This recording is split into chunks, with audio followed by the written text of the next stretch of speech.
Hey, this is Tony Cook, the managing editor of Diesel Era magazine. And if you're enjoying the content on the NMRAx, be sure to subscribe, hit the like button, and remember to ding the little bell icon so you'll get updates when there's new information.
Hey, I'm DeBob from DeBob's N-Scale Man Cave, and you are watching the NMRAx YouTube channel. And if you have not subscribed down below, ring that bell and give it a good like as well. Leave a comment down below, but by all means, subscribe. I know you want to. And by the way, you should stay off those tracks. Thanks.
Are you saying we're live? How do we know we're live? Before we never knew. Welcome back to another NMRAx. Now we call it the monthly update because if you make these 3-month gaps, then things happens like today. So we're not completely sure what happened, but we saw the video go out. The streaming software said it was good, but YouTube never showed us the video. So welcome back to another edition. We're going to make a slight adjustment today and move Michelle Kemper-Muslimnik to next month so that we can squeeze in the Interchange and Gordy's message, and very important, the next clinic. So our first presenter today worked for the ATSF, BNSF in train service area and management. Since he likes management so much, he not only managed the NMRA National Convention in 2018, but is also currently the Chief Operations Officer of ClassModelWorks.com. And as a side note, he's also married to our dear editor, Cynthia. So please welcome Stephen Priest. Good morning. Can you hear me okay? Very good here. All right. So I guess we're going to take off with this and present a little bit. We're going to be talking today about urban scenery and creating urban scenery. A lot of us on our railroad, of course, will have city scenes, which of course is an urban scene. And there's many methodologies for creating these, but urban scenes are generally quite complex. And as model railroaders, we know that we try to save money, maximize our time, which means we try to get as much done as we possibly can for as little as we can. But we also want it to look nice. So I'm going to show you several of the things that I have done over the years. It doesn't mean they're right, of course. It just means they work for me. But several things that we've done to allow you to create urban scenery. The goal obviously is that when you walk into a model railroad or a model railroad room, you want to be able to, first of all, you want to be able to blow people away. You want people to be able to go, wow, how on earth could you do this? What did you make this out of? And over the years, as I've had a lot of open houses, I've had a lot of questions on how we create city scenes and urban scenes and the materials and things that we've used. So I'm going to go into materials as well as methodologies today. So this was Columbia, which was on our branch line on the railroad, and it is an urban scene, but it actually was in a very small physical footprint. And I'm going to show you how we built this and how we make it look larger than it actually is. So cities are, of course, a very integral part of model railroading, and the city railroad interface, which means where the railroad runs through the city, pardon me, can be addressed in many ways. You can have a yard in a city, you can have industrial switching, you can have street running, you can have street trackage. There's a lot of different ways that you can do this interface, and all of them are very interesting and correct in their own presentation. For this city, for Columbia, we had actually all the above. We had a Y, which was built into the middle of the city. We had a little industrial lead, which you can see running through the middle of the scene here to the right of the little building. Served a lumber yard that was right downtown. This is quite common in urban areas. And that was, of course, a lot of fun. A lot of people loved that job because they would come in and sign a switcher. We'd assign a switcher to them, and they'd go out and pull the lumber yard and the rest of the industries and businesses within the urban scene. So that was always a favorite job. It always went pretty high on the request list on the railroad. Here you can see a couple more photographs of that as well from different angles.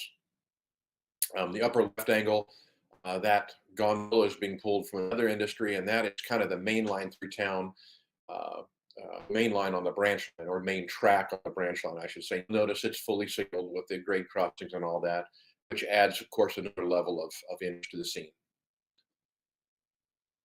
Here is another town on the railroad, and this is Mike Porter and Steve Hoddle switching, and it was very urban as well. And they're both railroaders. Mike was Chicago, Great Western, Chicago Northwestern engineer, and Steve works for the BNSF as an engineer, Kansas City East. And they like to team up on these jobs and switch the urban areas because it's just really, really fun to get in and immerse yourself in city scenes.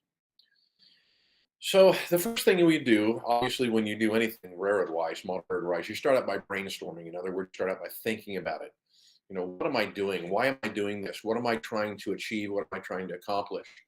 And in this particular scene, we're going to build Columbia. Like I said earlier, and this is literally the entire process of building this scene. One of the things as a magazine publisher for RMD, and of course the NMRA magazine for over a decade, was good planning and good documentation of what I built. And so Columbia is in the upper right-hand corner of this picture, this layout diagram. It's you'll see it right here, and it consists of a yard, and then a bunch of industrial switching that comes off of that, and then the downtown Columbia, which is kind of in the upper left-hand diagram there, or portion of the diagram. And you'll see there's a lot of spur tracks. There's a little diesel service area. And of course, it's an end of a branch. So you've got a Y, which means you can turn your equipment. You can take a locomotive or freight cars and rotate them 180 on the Y. And so that's a very interesting accoutrement to add to your scene. And that's also very useful. And notice we stuck that in the corner, and one of the tails of the Y runs to the backdrop, and it does that to first of all to maintain the seamless sky of the backdrop. But by penetrating the backdrop, it allowed us to turn a locomotive in 2 cars, which was important as well. So we could face cars the correct direction to shove into sidings and into industry. So the first thing that happened was pieces. So obviously, in order to build a city or anything on a model railroad, you have to build some structures. So we set about and built a whole bunch of buildings. This isn't all of them we built. We built a whole bunch of them to kind of use as chess pieces, to kind of move them around, to arrange things, to see, hey, does this look best here? Does this look best here? How would this obscure any of the track work? If you were going to go in there and switch, and you were going to couple and uncouple cars, are you putting any buildings in the way that would inhibit that in any way? In the lower right picture with that yellow and black pencil in it, there you can see why. The Y actually was right on the edge of Columbia, and there's a kind of a little watershed that ran through it. So it included 2 bridges as well, as you can see in that image. So you'll notice we had begun to do some sketching on the Homoso roadbed. We had laid the main trackage in the city at this point, but we hadn't laid any of the industrial trackage yet. So that was just laying there, and we were kind of moving it around to get our correct clearances. And so basically at this point, several things are important. Number one, you want things to look good. So spend some time arranging buildings so that they look good and look realistic. And what I mean by good is that you don't have a lot of tall buildings that are overwhelming a small building. Things are kind of arranged, pleasing to the eye.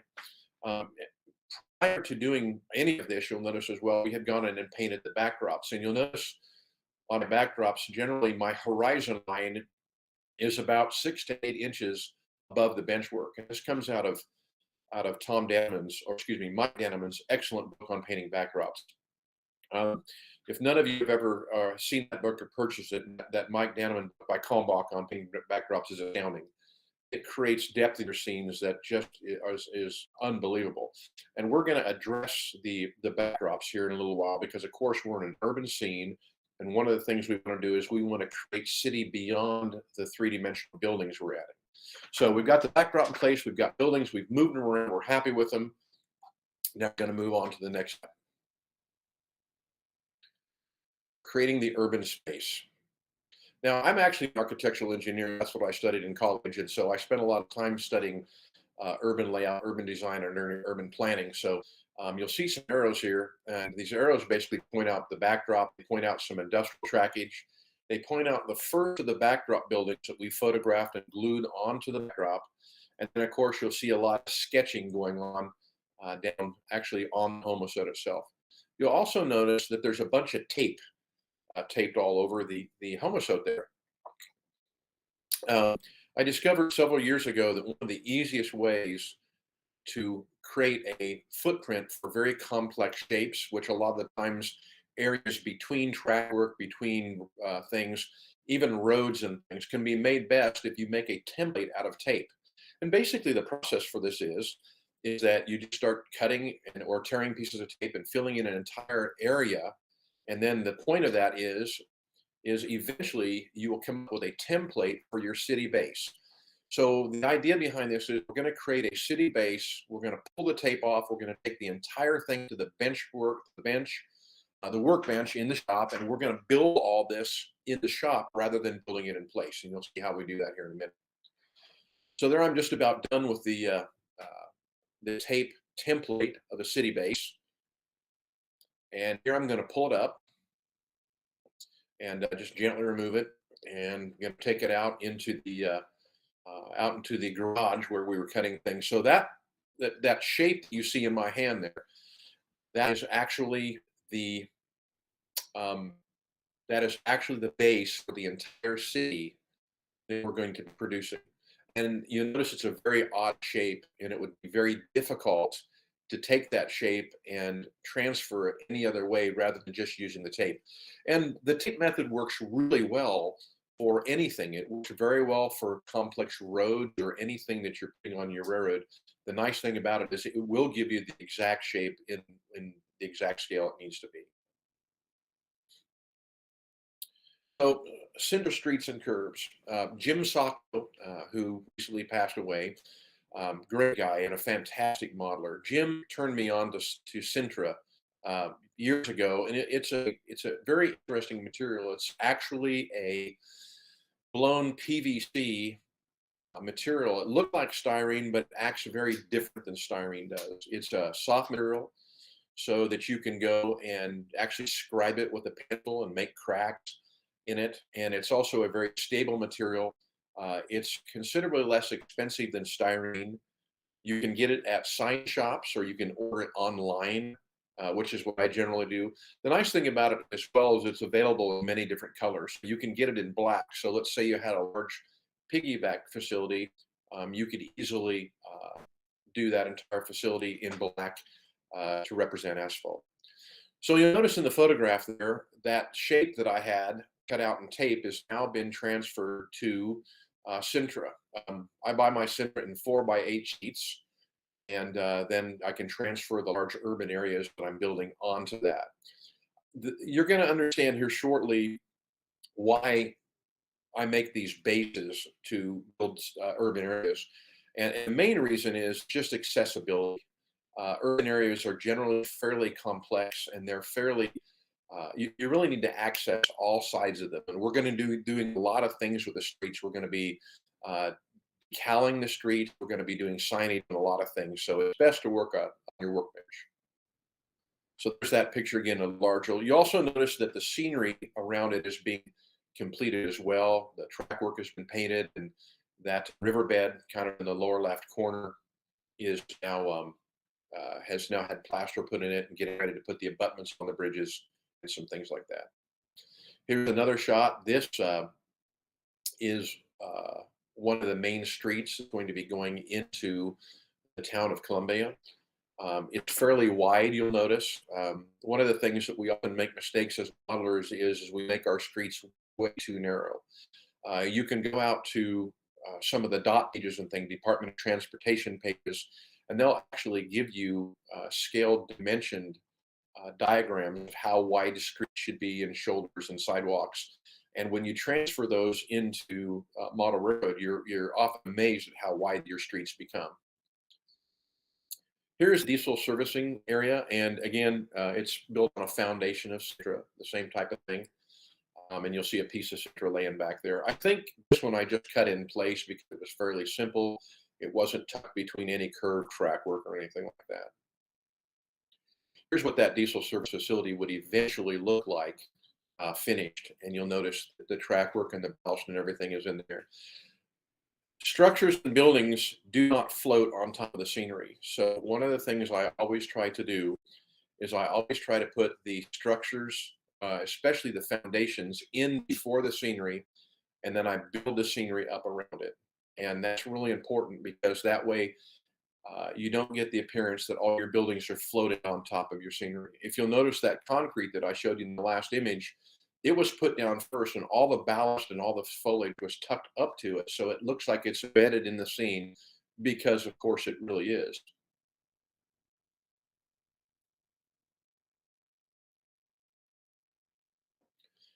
So you remember earlier we were messing around with the structures and the buildings, and we came up with a design for how we wanted the city laid out.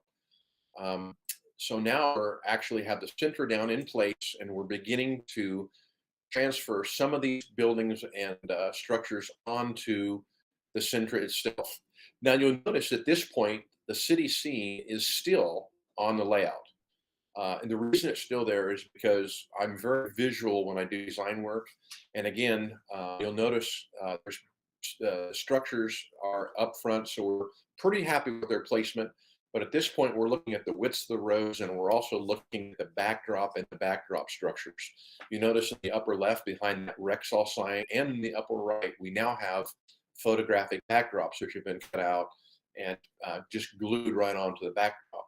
So there's an interaction and a definite interaction between your foreground scene and your background scene. And that foreground scene is primarily visual. In other words, we want to make it look interesting, and we want to make it look appealing, and we don't want it to look odd. So we want it to look realistic, I guess is a good way to put it. Here again, you can see a little more of that process, the structures in the background beginning to be added to the scene. And notice when you start putting those backgrounds, and there's two forms of backgrounds. There's some building flats, and there's also just the photographs which are glued directly out of the background. The building to the far left there, the red and white building, that's actually a Hebrew building that has been unfolded and narrowed. It's only about an inch wide. And then I took the back wall and folded it around to the right so it appears larger. So the best thing about that is you also get a little more bang for your buck when you talk about saving or the economics of model railroad. You can stretch your structures a little further because you're able to take the same structure and utilize it by flattening it out. Okay, so you'll notice the roads that we talked about, the width of the road, those have already been put in, and they're actually painted concrete. You see them there in the lower right hand. The track work's in now, the ballast has been done, but the city itself, the city, the center base is still floating, so that can be lifted out. Here's another photograph of kind of that scene. You can see how relatively narrow it is, and this is an elevated view of that, so you can see the narrowness of the scene. It's probably really only about, a foot wide to maybe 14 inches at most. Also, we've put some vehicle in there so you can begin to kind of see the interaction between the width of the roads to see how the vehicles will actually appear, to see if things appear crowded or if they're kind of open and airy like we want in a city scene. Here's another same version of that same shot from a higher angle. You can see we're kind of sketching in the sidewalks now. And the sidewalks obviously are going to be another piece of Centra that is going to be placed on top of the road Centra. So you'll end up with curbs, and I'll show you what we mean here in a minute. I have nothing against commercially available sidewalk and street kits. Walters makes some fairly nice ones. They're just, by the time you would do a city scene like this, the cost would be relatively high to do. And with a couple pieces of Centra, you can efficiently, quickly, and economically create, a very believable, very realistic city. But the main reason I like doing this is because we all recognize certain structures and certain things made by manufacturers. An example would be the Walters grain elevator. It's on everybody's layout out there. And so when you see it, you go, wow. I've seen that on 100 layouts, and I like to make things look unique.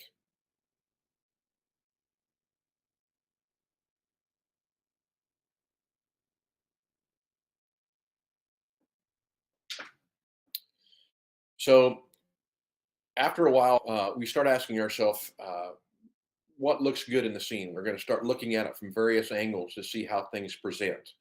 Because you're going to want to look down the track work. You're going to want to look all over the place so you can see. Again, model railroading, a lot of it is presentation. And so we spend a lot of time studying the presentation of the scene.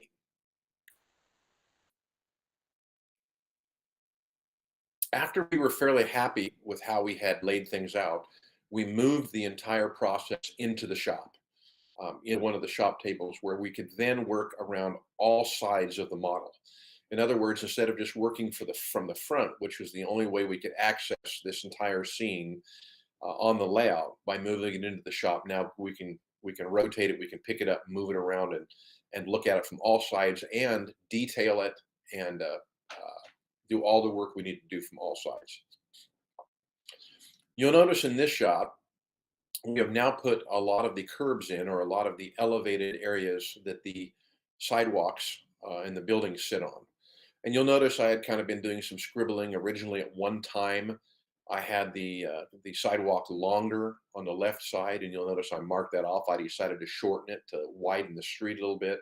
The nice thing about this process is you can continuously monitor it. You can continuously alter it all the way through the process. This is what it looked like in the shop, the entire Sintra base that we made earlier, and then, of course, the structures and buildings. And at this point, we were fairly happy with the layout of the structures and buildings. So the structures and buildings at this point would be glued together in little blocks. So we basically glue the tall structures together. And the reason we do that is we're going to do some wiring inside of those structures eventually so we can illuminate them and illuminate signs. And because we're going to be pulling wire through the building, we want them to be basically all the buildings combined really into one structure. So now we're going to make another set of curb or sidewalks. And we did this the exact same way that we did the original piece of Sintra. So I had marked this out on the base piece, the road piece, and then we put some tape in it. We basically cut the tape to size, lift the tape off, and then use it as a template taped onto another piece of Sintra to cut that piece of Sintra so we get the exact curb shape that we need for this particular city block. Because if you notice, it's a very odd shape, and the template method is just good for transferring a shape from one area where I guess you would say the master is over to a piece that we're going to create with that particular template. And there you can see that's happening in the upper right photo there. You can see the sidewalk that it had been cut. And of course, we rounded the corners off it for curbs. And lower picture there, you can see several of those already in place on the base.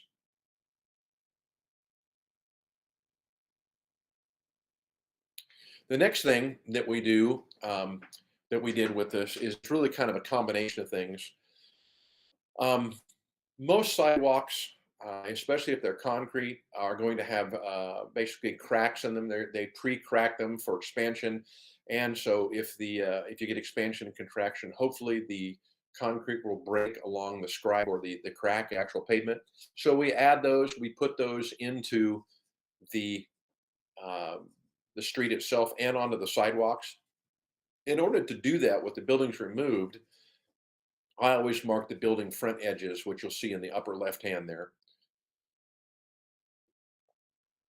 And create those fronts. Also, you'll begin to notice that you're going to get areas where you're going to start locating street lights. You're going to start locating protrusions that are going to be sticking through the Sintra. So we start to drill holes for those lights, because again, those are going to have wires that are going to be pulled down beneath the street itself.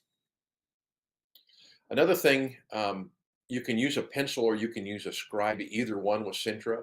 The material is so soft that it embosses very easily. And you can do some other things. We'll show you how to make cracks and things here in a minute on the sidewalks, because there's some of those things that are going to make your city scene believable. So one of the things economic was to try to find a color that would represent concrete easily. And I found that Testor's makes a 1233 flat light aircraft gray that I actually that I buy in cases, because you do a lot of concrete work when you're building your layout, and it's a perfect color for concrete. This is the color that you'll see down in the photograph there. Of course, it's been weathered at this point, and there's been some decal work done to it, but that is the 1233 aircraft gray. You'll notice the cracks and things that are in the sidewalks. Uh, we Some of those cracks I emboss before I paint it, and some I emboss afterwards. Normally, when I'm working on a city scene, again, I like to bring buildings and some things into the scene as kind of a backdrop to my design work, so I can see where I should be putting cracks, where I should be putting things that will be visible, that will have the most powerful effect in the city scene. And we'll talk about that here coming up. So we built the entire city base. We have holes, which you see those arrows are pointing to, that are to run wires up and other things up into the buildings. We're going to have some animation and things in the building as well. And so we need access from below for that wiring. You'll notice there's been a lot of holes drilled in the streets. Those are for manhole covers and things like that. And also there's a lot of protrusions, penetrations that have been put for street lights, for other signage and things like that. So that's the entire painted assembly. We took it outside and painted it outside, which is another nice reason to have your city scenes free, so you can move them around prior to inserting them in the railroad. Makes it much easier and much cleaner to paint.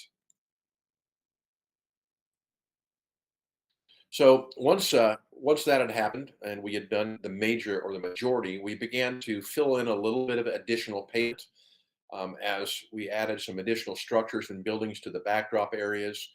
We began to make foundation for those. Some of those would be painted into the 1233 aircraft gray to represent concrete. Other areas would not. You'll notice there's a little industrial lead that runs through the middle of this scene, and behind it is another kind of a Sintra foundation in another area.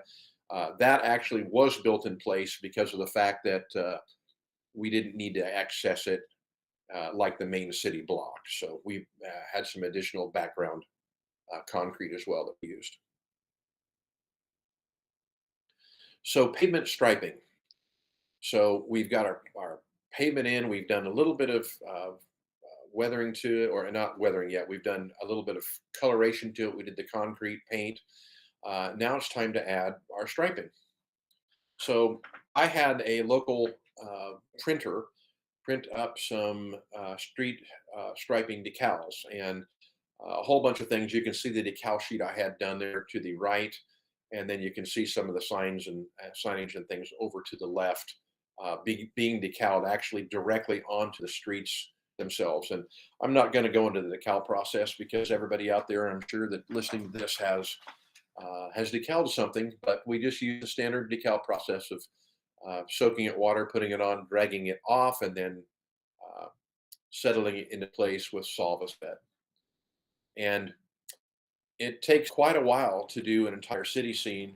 This is, again, another nice reason to have it at your workbench, because you can get to this from all sides to do this type of work.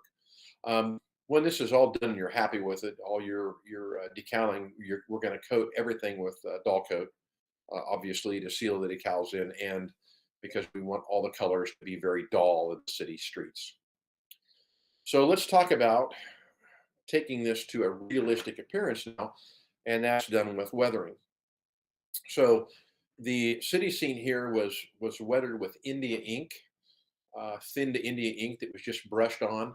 The nice thing about the India ink is as soon as you start brushing it on, you'll notice it starts to highlight all the cracks that we put in the sidewalks. It starts to highlight, even the decals we put on. It starts to weather them, darken them in certain areas. And when it dries, you want to put it on not too heavy, because you want to err on the side of being light, because you can always go back and add another coat. But it really does make a huge difference in your city scene going in and doing the India ink weathering. And generally, I'll just put a couple drops of India ink into a cup like a Dixie cup or a Solo cup, and then I'll put a drop of detergent in with that too, just like household detergent, dishwasher detergent. That way, the India ink and water will break the surface tension and suck down into all the little cracks and crevices on the city scene. You'll notice too that prior to doing the India ink, I had gone in with a paint pen, a black paint pen, and painted some asphalt sealing of cracks. That's what those little squiggly lines are on the roads, were just basically a paint pen where I had gone in and scribed, and then I came back with a paint pen and painted over the scribe. So you get that nearly constant pavement wear that we all see in city streets. So there's a few other details that I want to point out as they pertain to pavements. Obviously, we already talked about the cracks, but we need to talk about manholes, manhole covers, street drains, street grates, they're sometimes called. And of course, you'll see the decals all over throughout the street, and then of course the weathering. And there's really no right or wrong way to do this. If you want to model a city scene that's newer, of course, you want to leave some of the cracks out of the scene. It is, of course, possible to model city scenes or city streets that are in much worse shape than this, where you have a lot of pothole work, a lot more of the asphalt ceiling going in on the streets. And that, again, no right or wrong here. It's a preference. If you're modeling a certain area or era, you may want to consider what the streets in that looked like or look like if they were brand new or if they were years and years old.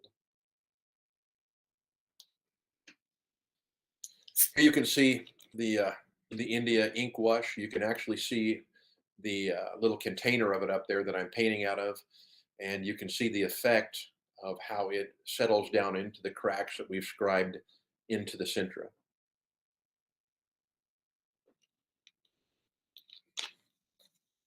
A few other little details I'll point out here as well. If you have an area where cars are going to park along your streets, which you'll see in that upper photograph there, cars often drip oil, so I will create oil drips out of them on those parking areas. That's what those weird black odd-shaped blobs are that you see along the curb there. Those are actually just to represent oil drips from automobiles that park in city streets. The lower photograph with the arrow, that is those two squares or rectangles you see there. Those are going to be painted black. And the reason those are going to be painted black is those are going to be patched or street repairs where they've come in and cut the concrete out, fixed piping or whatever they needed to get to under the street, and then come back in and patched with asphalt or tar. So those were scribed in early, and they will obviously be airbrushed in with black here in a little bit.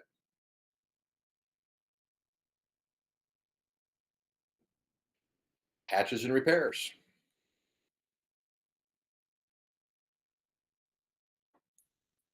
So we talked about some of the repair work earlier, and this is another nice reason to have your street scene or your base free, is you can airbrush it at 90 degrees. In other words, you can take the street and tilt it up at 90 degrees and airbrush or spray paint directly onto it. And you'll see the red arrow there. That is those two patches I pointed to earlier, done with the airbrush. And I'm currently in that image working on actually a point where they had cut clear across the entire street to run a pipe or something across the street. And that was just simply done with some masking tape as an afterthought of what would be interesting. I was using True Color weathered black paint there.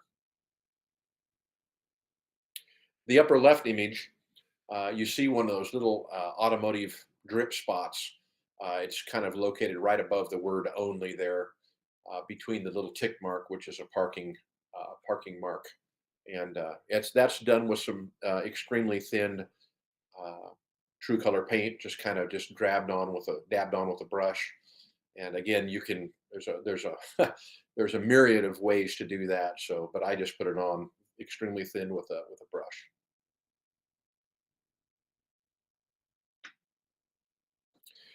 Here you can see a lot of that work beginning to happen on the streets. That makes it look real, is very realistic. We are already through our first round of India ink weathering, and we've come back in with a paint marker and painted not only the sealed cracks in the street, but some entire areas that had been patched in. A lot of the times concrete, if you look at it and study it, which is model railroaders were always hanging out down by the tracks. And so there's always some iffy pavement going on there.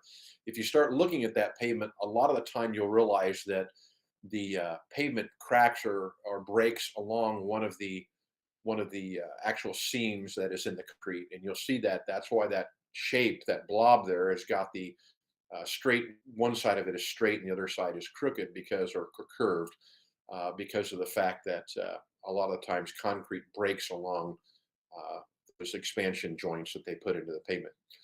The masking tape there, you can see that was another area that we went with the airbrush and sprayed an area for a patch. I want to point out something here that would bother a lot of people, but in this particular situation, works out really well because the real world weathers as well. And that is, if you'll notice, right to the left of the tape, there's kind of a white pavement marking. And when I pulled some of the tape off earlier, it actually pulled some of that decal off. You'll see it there. That doesn't bother me at all because in the real world, the street markings and things chip and break nearly constantly as well. And so that actually makes the scene more realistic. A lot of people would freak out about that because their decal work is no longer pristine or perfect. But in this case, it's really an advantage. And it makes things look more realistic because it's actually been weathered through a process. So at one end of the city, I decided that instead of having the entire city scene done in concrete, that I was going to do a portion of that in asphalt. So again, we masked that off and painted that whole area there black, except for the area under the building. You'll notice there's kind of a rectangular hole cut there, and you just see the white Sintra. Again, instead of painting everything, I had a pretty good idea of where the structures were going to fit, and to save material and to be a little more economical, what we did is we went in there and just painted the black paint only where it needed to be. You'll also notice where the paint container is, the paint bottle in the lower right hand, you'll notice that the Sintra edge there is curved and crooked and kind of randomized and also is kind of angular. That is typical of asphalt.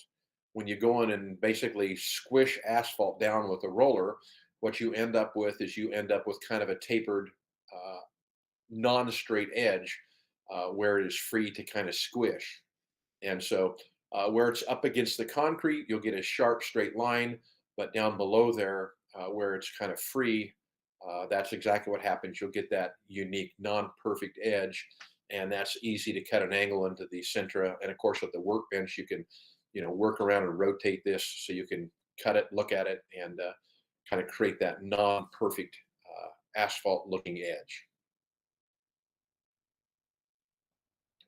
So there is the city finished, and you can see the effects of everything that we've talked about, including the pavement, the weathering, the concrete, the asphalt where the orange forklift is kind of next to the green dumpster. That's where that's above the wood there. That's where that asphalt is. You see the effect of kind of squishing it out, even though it's not squished. You want it to look like it's kind of a free-formed squished asphalt, and that worked quite well.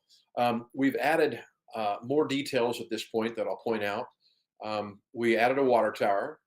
Water towers are great for oddly shaped leftover spaces, and behind the lumber mill office there, which is the tan building behind the green dumpster next to the water tower, there was an odd shape. And initially I was going to fill that with stored lumber, but I had some buildings already built and I started putting them in there to see what they would look like. And eventually when I put the water tower in there, I liked the way it kind of framed the scene. And so we left it there. I mentioned built buildings or built structures. One of the things that's really nice to have is a lot of structures to use as pieces when you're laying cities out. It's very difficult to lay cities or your layout out if you don't have at least some structures or your major structures built, so you can actually place them on the layout to take a look at your city layout. So what I'm saying there is before or prior to building your layout, build a lot of structures. If you are sitting at home without a layout, start building structures, because your structures are going to be kind of the keynote pieces that you're going to design your layout around, because your buildings, your structures have a definite shape, they have a definite dimension, and everything else is created around those occupied spaces that the buildings take up. And the more buildings you have, you can trade things in and out. I'll tell you, probably this city scene, I probably had 40 or 50 buildings I was working with that I had built over the years, and I was constantly switching them in and out, trying to figure out what looked best. And of course, a lot of that is opinion, but a lot of it too is how things appear in the scene and how they complement each other, how they're not covering other things in the scene. You don't want buildings that are too small, but you don't want buildings that are too large either. Especially in a city scene, you kind of want to create, as an explanation, model railroad wise, you kind of want to create a wedge. If you could think about a triangle, where the tall part of the triangle is the backdrop. In other words, your tallest structures go against the backdrop, and then the triangle tapers down toward the front of the layout. And you can see that in this picture. Here we have background buildings like that Lauren Luxury Lofts. That's a very tall structure, and then next comes the white and red Kiwi structure, and then in front of it are the Main Street buildings, and then in front of it, on the other side or to the right of the center being flat cars, is just a two-story structure near the edge. So you're creating a visual buildup from the fascia of the railroad to the backdrop. So if you could look at that as, I call it, the triangle, and we try to do that with all of our scenes, even where we have scenery itself. You don't want things to be tall in front and short in back, because they do not create a good appearance that way. It makes your layout look much smaller if you do that. If you go with small buildings up front, taller buildings in your backdrop, your scenes look much deeper than they actually are. And of course, that's one of the goals. The switch engine there is sitting on the Y. We talked about that earlier. That is the area that allows us to take cars, and we can rotate the cars and locomotives both. And that was one of the neat parts of this urban scene, was since this was at the end of the branch, any motive power that would bring a train in on the branch, especially if you had a couple F units, an A unit and a B unit, you'd have to turn that power prior to going back out the next morning on the turn or on the return trip of the local. So that was a very important and interesting feature of the layout.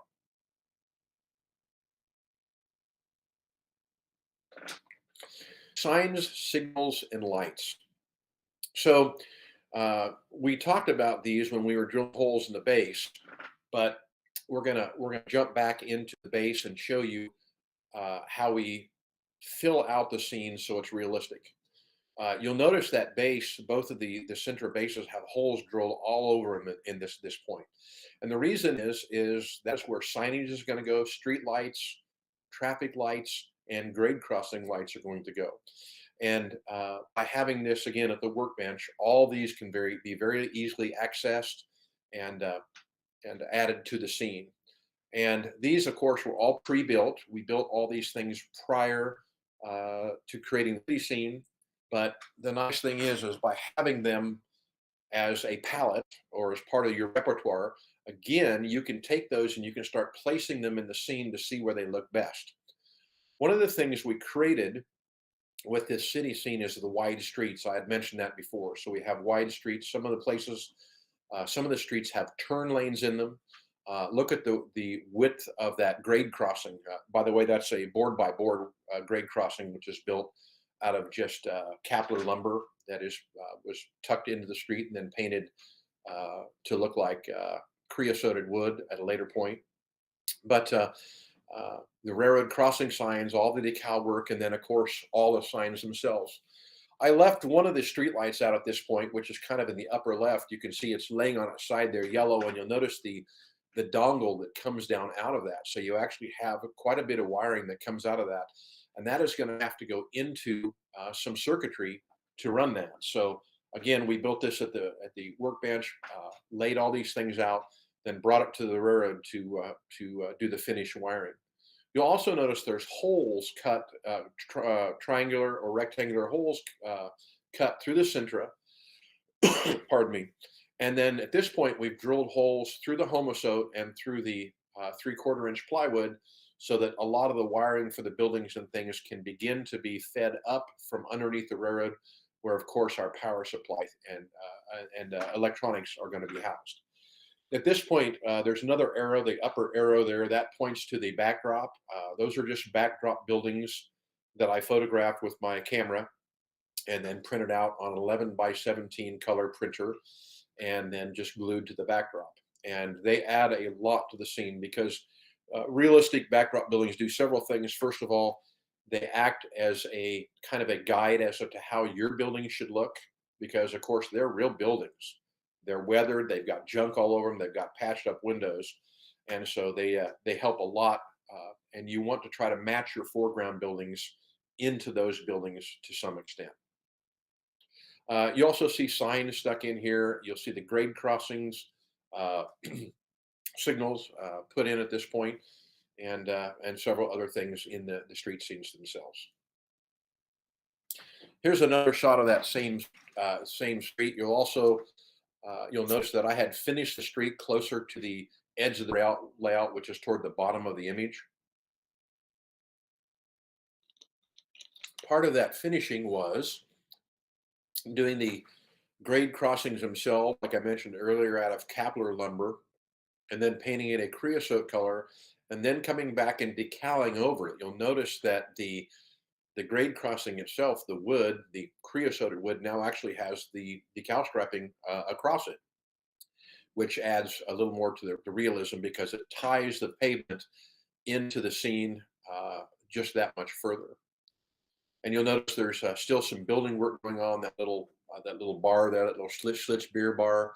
I'm still working with its placement and some things like that. You can see the street lights and everything are going in and being placed in the street, and I had begun to glue things down. You'll see some bicycles, some bicyclists up there riding bikes, and so we'd begun to lay some of that out. Here's another shot of the same thing. The arrows are pointing out the holes drilled through the railroad that we would eventually begin to feed wires up through. Shortly here, the center base will stop making its trips back and forth between the layout and the workbench. That occurs when we have to start hardwiring things in.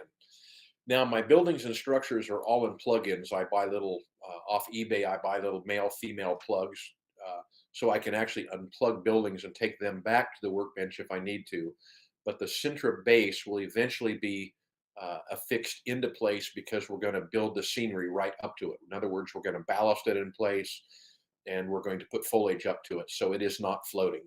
So eventually that whole scenic base, which we've been messing with, will be put into place.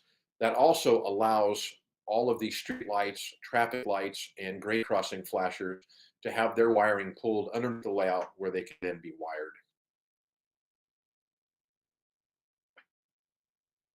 Here you'll see at this point, the center had been glued into place because you'll see I'm ballasting the alleyway track work back behind there.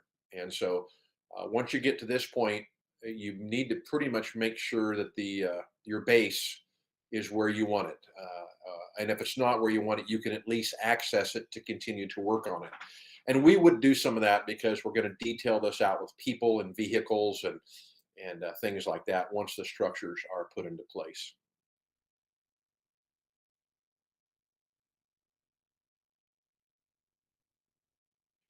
Details and more details.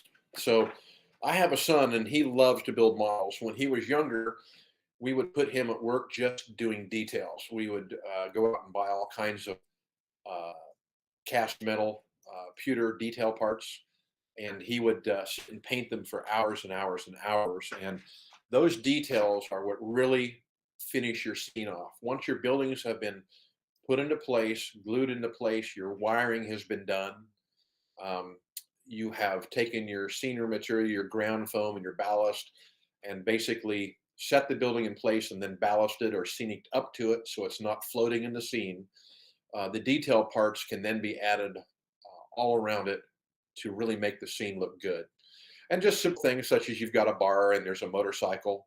The newspapers that you see laying in front of the motorcycle, those are just done on a printer. I went out and on the internet and just got actual just pictures of newspapers and shrunk them like 87 percent, or or 90% or whatever. And then I printed them out on my printer, and they're not readable, but they have the newspaper layout to them, so you can look and kind of see the areas of text. You can see the headers on them.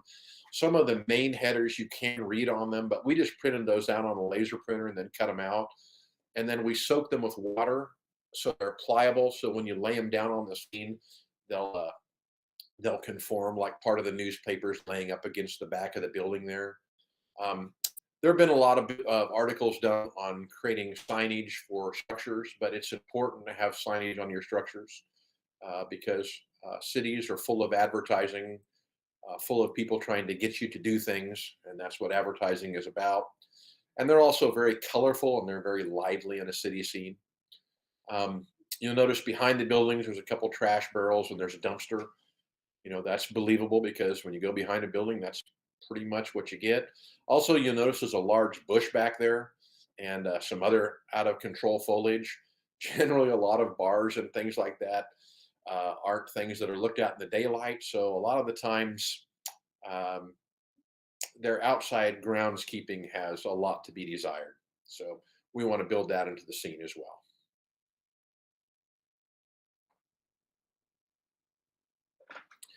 We took a lot of time to do wiring of signs. Miller Engineering makes a whole series of animated signs, and I'm not affiliated with them in any way except for the fact I love their sign work. And so we put these signs in several locations on the railroad. Also, Busch, B-U-S-C-H, I believe is how it's spelled. I believe they're a German company or a Norwegian company. They make really nice street lights, and they also make lights that hang on the sides of your structures. So you can get the sodium lights and things like that that are actually hanging on the sides of your structures. And recently, Woodland Scenics has released a lot of those type of lights as well. I would highly advise anybody wanting to build city scenes to go out and spend money on good street lighting and signage and lighting for structures, because it does make a huge difference in the presentation of your city scenes. You'll notice the upper left-hand picture there, the one with the forklift and the green dumpster in it. That structure also has signage hanging on the side of the building. And again, signage is available from all kinds of places. I mean, you can go out on the internet and put old signs and print thousands of them out because they're represented everywhere. City Classics, which was Jim Sacco's company. Jim also made a lot of really nice signs that he printed on styrene, and I believe probably those two signs are from Jim Sacco. I used to get a lot of stuff from him because he just made incredible product.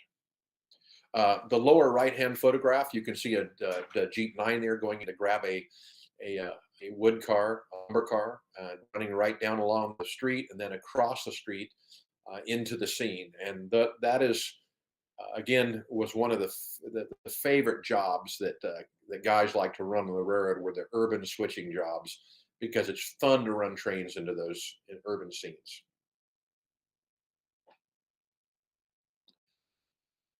So again, lead structure lighting. The lead lighting shouldn't just be external on the structures, it also ought to be internal as well. If you'll notice underneath the octagonal corner kind of building detail there's mannequins in those windows, and there's lights above those mannequins. So when we would dim the lights in the railroad room, the structures had internal lighting as well. And this was all built at the workbench in the structures. The structures were then brought out, added to the Sintra base, which obviously you know how we built that. We've talked about that.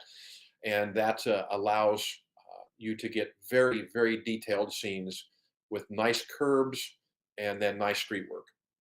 And if you look at this scene, if you look at that building with the mannequins in it, you'll notice that you go from a street of concrete up to a curb, and then there's a step up into the building.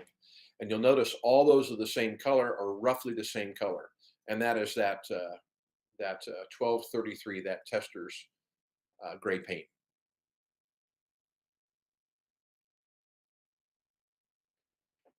We also took time to do a lot of animated signs. This is an Arduino-based light bulb. It's actually not burning out, but the Arduino was programmed to make it look like the light was burning out, oddly enough.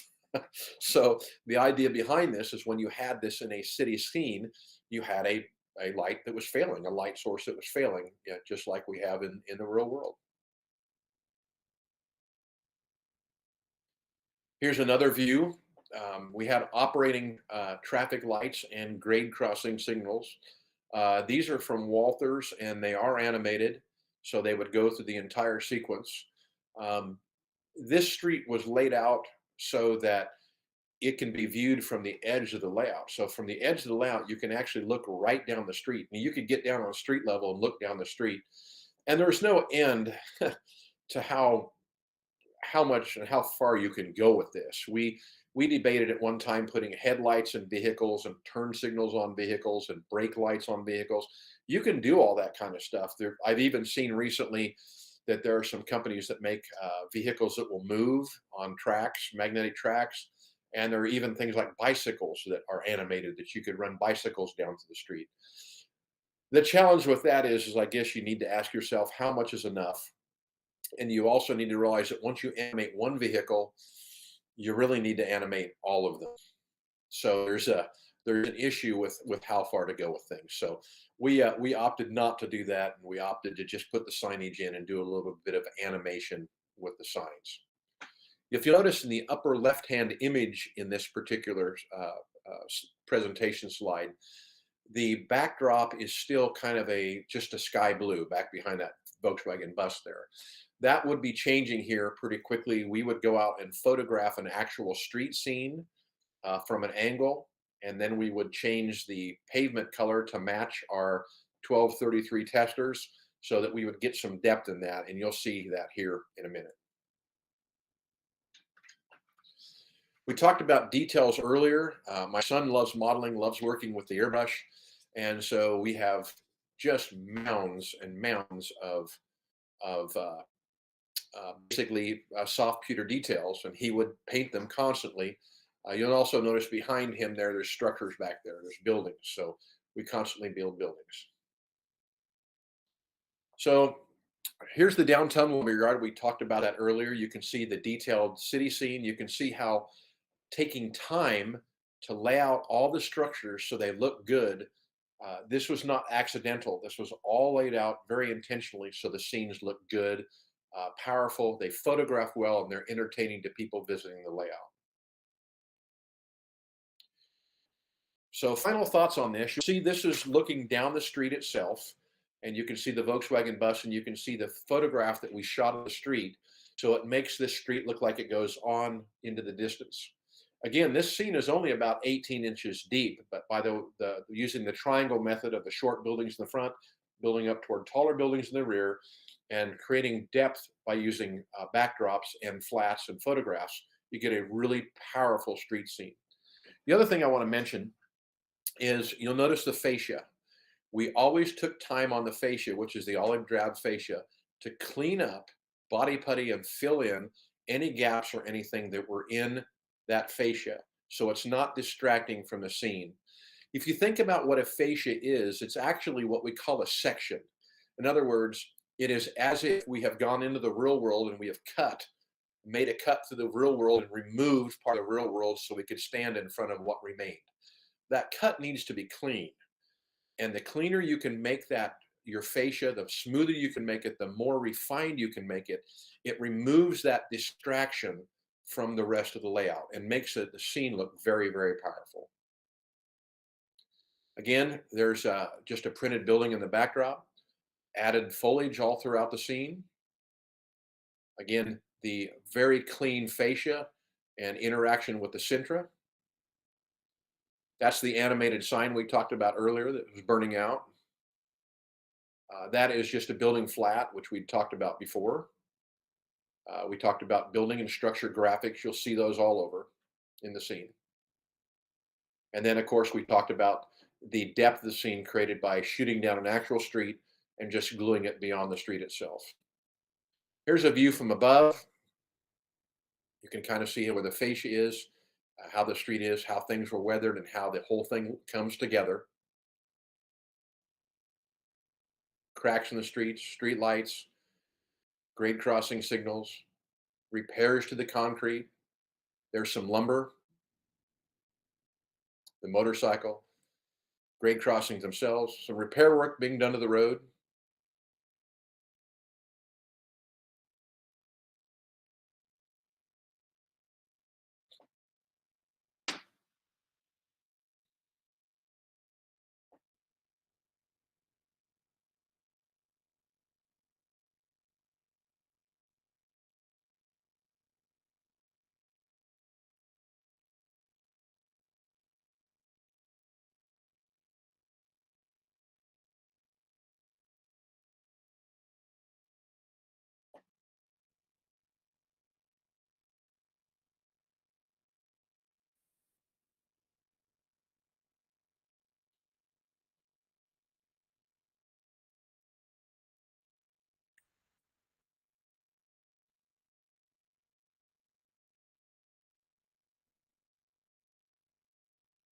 And that's it. That's the city scene completed.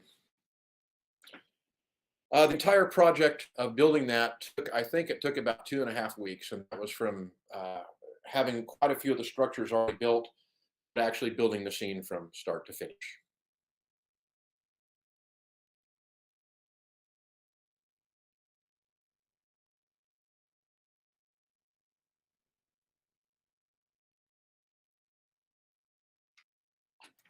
Ready for some questions? I am ready for some questions. Sure.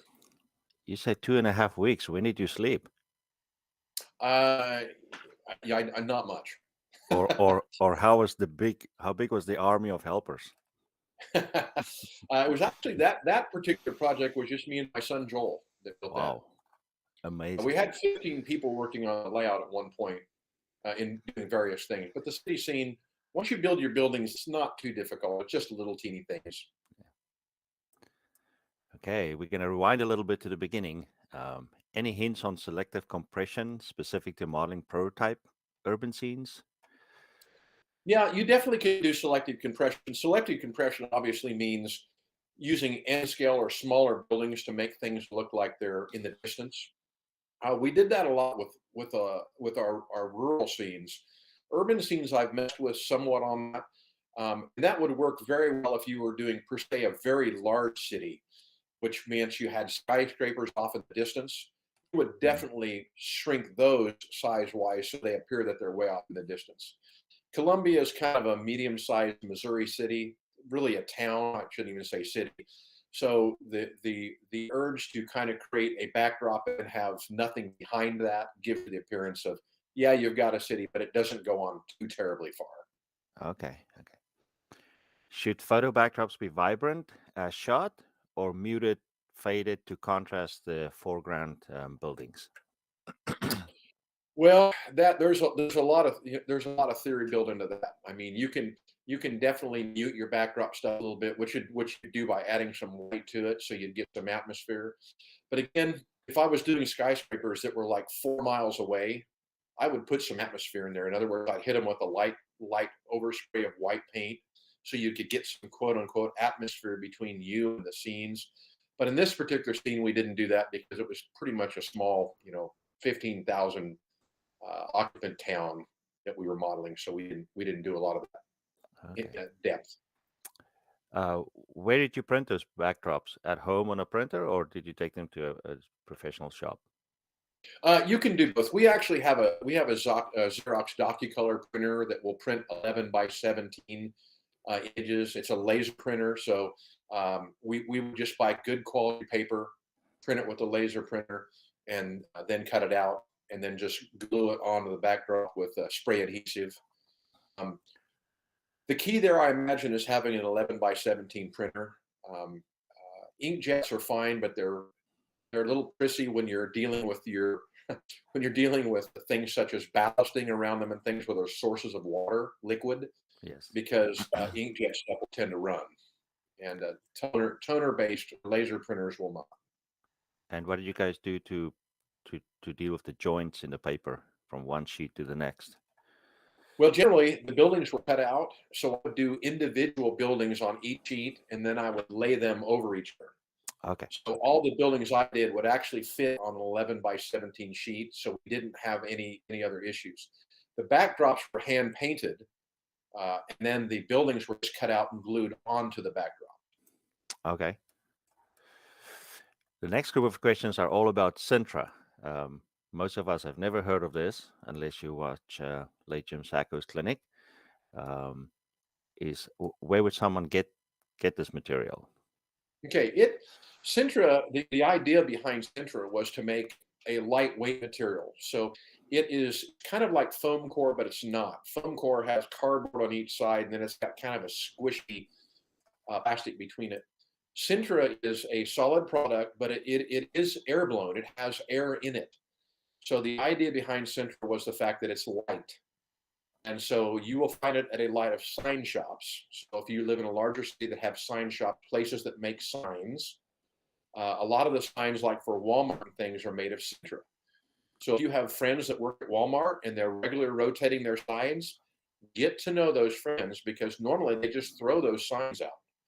I had a good friend that worked at a Toyota dealership, and he would bring me Sintra all the time. It would have printing on it, but who cares? Or you can buy it at a plastic supply company. We have a plastic supply company here in Kansas City called Regal Plastics, REGAL. And that's where you could buy it in 4x8 sheets. And then I would have them cut those sheets into 2 foot by 4 foot sheets, so you could manage them. You could put them in your car, and because you're not going to use a 4x8 sheet of Sintra. I don't care how large a city you're building. It's too much. Well, that brings. It is considerably cheaper than styrene, which is one of the nice properties of it. Okay, so the next question is the Sintra material strong enough to fit out that big section with buildings attached and other buildings removable? Yeah, it's really strong. It's a very strong material. It is not quite as strong as plastic, styrene, but generally you're using 3mm or 5mm for your cities. Generally, my base would be 5mm, and then the curbs that I would cut out to set the buildings on would be 3mm. So you've got 7mm worth of the stuff once you go ahead and laminate the curbs onto the base, and so it's plenty strong. It doesn't break. Okay, someone asked if the material might be too soft and picking up marks that you didn't intend to make, like scratches. Well, it does, but the nice thing is that Jim Sacco in his clinics, I loved it. He used to show how to make potholes, and he would go out and get rock. He'd just go pick a rock up, and he'd push the rock into the pavement, and that would create a pothole. So Wow. It is soft, but generally, once you have your city scene in place, there's nothing back there resting on it or scribing it or scouring it or anything like that. I mean, if let's put it this way. If you have something going on back there, you're destroying all your signs and street lights and everything, anyway. So your scouring or scoring Sintra would be the least of your worry. Do you need to take any special care with the edges where you cut it? No. Again, it's pretty rugged, and often on concrete, I will degrade those edges anyway. There are areas on the sidewalks, especially, as you guys know, if you walk around cities, there are places where the curbs are deteriorating, have crumbled, and it's fun to make all that stuff. Again, you can do that with a rock. You can cut out city curbs and then just degrade them by pushing a rock into them. It looks great. It really looks good. And so no special tools needed to cut this with? An X-Acto knife and a ruler. And you scribe it and break it, or you cut it all the way through? Unfortunately, it will not scribe and break. You have to cut all the way through it, but it's relatively soft. Usually you can cut through it with 2 passes. Okay. And I'll comment on that again. Pardon me. When you cut styrene, it generally raises 2 edges where you're cutting. Sintra, when you cut it, will actually bend down when you cut it. So Okay. it actually has different properties when you cut it, and it's really a great material for pavement, and it's not messy like plaster, and you don't have to build plaster dams and go through all that, putting water on your layout and all that. You don't have to do any of that. You can build it at the workbench, carry it right to your car. Cool. Would creating curbs with building blocks allow one to swap out scenes if one desired? Oh, sure. Yeah, you can definitely build buildings to swap out. Again, if you want to illuminate buildings, one of the things we do is we have male and female plugs. We literally can plug our buildings in. And the reason I did that is, and light emitting diodes are better than grain of wheat bulbs or grain of rice bulbs that we used to use, but I was always replacing bulbs. But LEDs have a much greater longevity to them. But there are times when your LEDs will fail too. So we just lift the building up, unplug it, take it to the workbench, and do the work there rather than try to fix it on the layout. Cool. Okay, you showed some decal set. Someone wants to know if you would ever consider making that commercially available. Actually, Microsoft, after we brought those out and we had some open houses, we had some people here from Microsoft, and they produce those sets now. You can actually buy row decal sets through Microscale now. Oh, wow. Yeah. What paint color would you recommend for darker, non-concrete color streets? Are we talking about asphalt or just darker concrete? They said non-concrete color, so just darker streets. Well, I mean, there's brick streets, there's other things. I'm really cheap, so and I like to be fast. So the reason I settled on that aircraft gray was to find a color to do my concrete quickly. You can use any airbrush paint. Again, since we're building this out of Sintra and we can paint it at the airbrush booth or outside, you can use any aerosol can, or you can also airbrush any of the colors. So, I know True Color has all kinds of colors of concrete. They've got weathered concrete, they've got old concrete, so any of those work. I just use the aircraft gray because it's pre-made and it's quick. Okay. One big question about the Centra. What kind of glues do you use to stick things to it or parts to itself? Yeah, I use super glue. You can also use Plastruct glue that will glue PVC, but the ACC or the super glue is quick. I like to be fast when I'm building stuff. I don't like to wait for glue to dry, paint to dry. So I use that in Accelerator generally. Very, very cool. Well, Stephen, that was an awesome clinic with a beautiful city scene. I actually saw it myself when I visited there one year, and it just makes you feel like you're really there. So here's the last question. When will you be in Post Falls, Idaho to help this gentleman with his scenery? Well, I like to travel. If he buys me a hotel room, I might come up and stay a couple of days with him. I kid you not. I've done that with other people, and I've actually had that happen with my road. I had some people come over and work on my road. Kathy Malott came over from England and stayed with us and did scenery, which was a lot of fun. And that's a great way to bond with other model roaders too, which is what I love. So if Stephen, if you have time and you can go over to the breakout room, then I believe there's a bunch of people waiting there for more questions. If you have a few minutes, spare with them. And to everybody I'll else, have to figure out how to do that, but we'll see if we can figure it out. So we'll see you back on the hour. Thank you.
Welcome back. I guess I should introduce myself. I'm Speed at the bottom of the helix.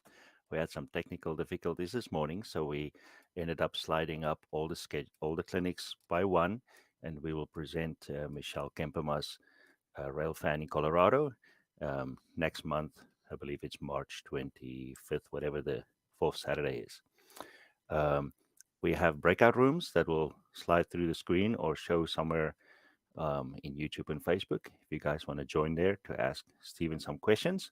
But with me here, we have a gentleman that grew up fascinated with trains and has been involved with modeling on rail fanning them for most of his life. He's a proto freelance modeler, modeling the UP and BNSF and in his N-scale 12-foot by 17-foot layout.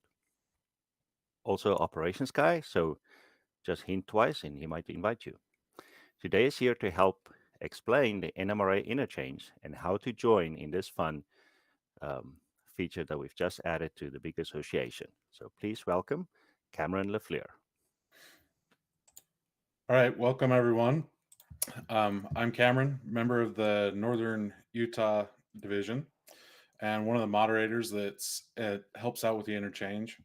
After seeing some members get really frustrated with trying to join and get into the interchange, I wanted to try and help alleviate some of that stress and, talked with Speed and made up this clinic to, kind of bring enjoyment to it instead of having to go through and be frustrated with it.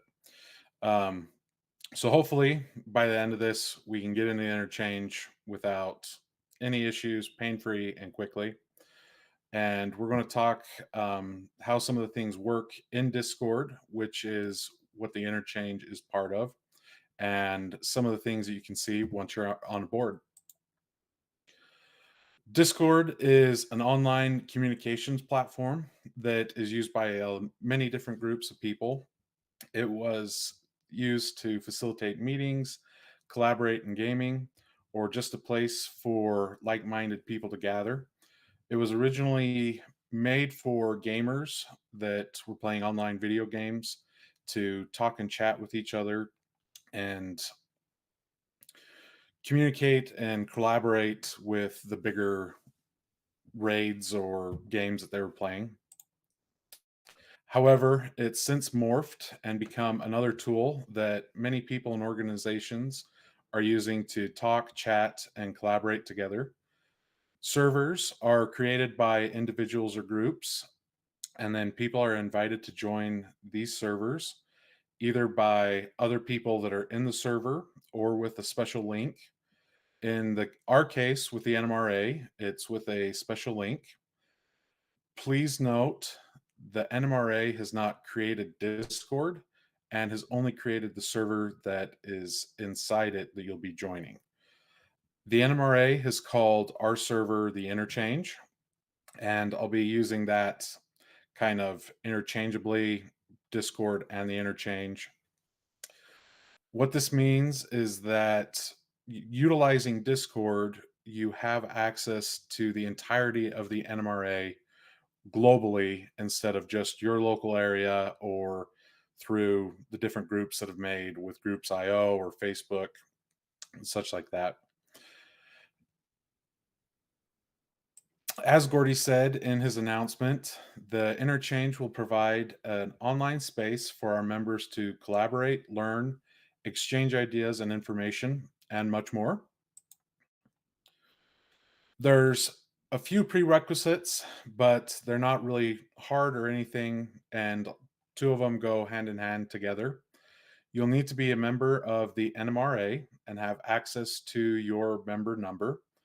If you don't have your card, you can get your number from logging into the website, and then you'll also need to have a device that's connected to the internet, either phone, computer, tablet, iPad, etc. When you log into the NMRA site and click on member information on the top of the page, you will then see member info. If you click on that and scroll down to the bottom, you'll see something that's a similar picture to the right of this slide. Something to note that some people have had issues with is the second number that is after your member number. There's a few different ways that we've seen it. Most common, you will have a 00. However, some people have 0A, 02, etc. You'll need to, make note of that and keep and remember that.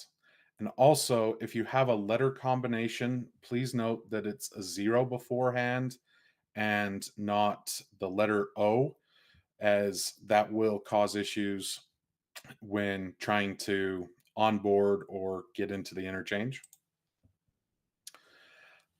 As for the program itself, as you can see, there are a number of ways that you can use Discord.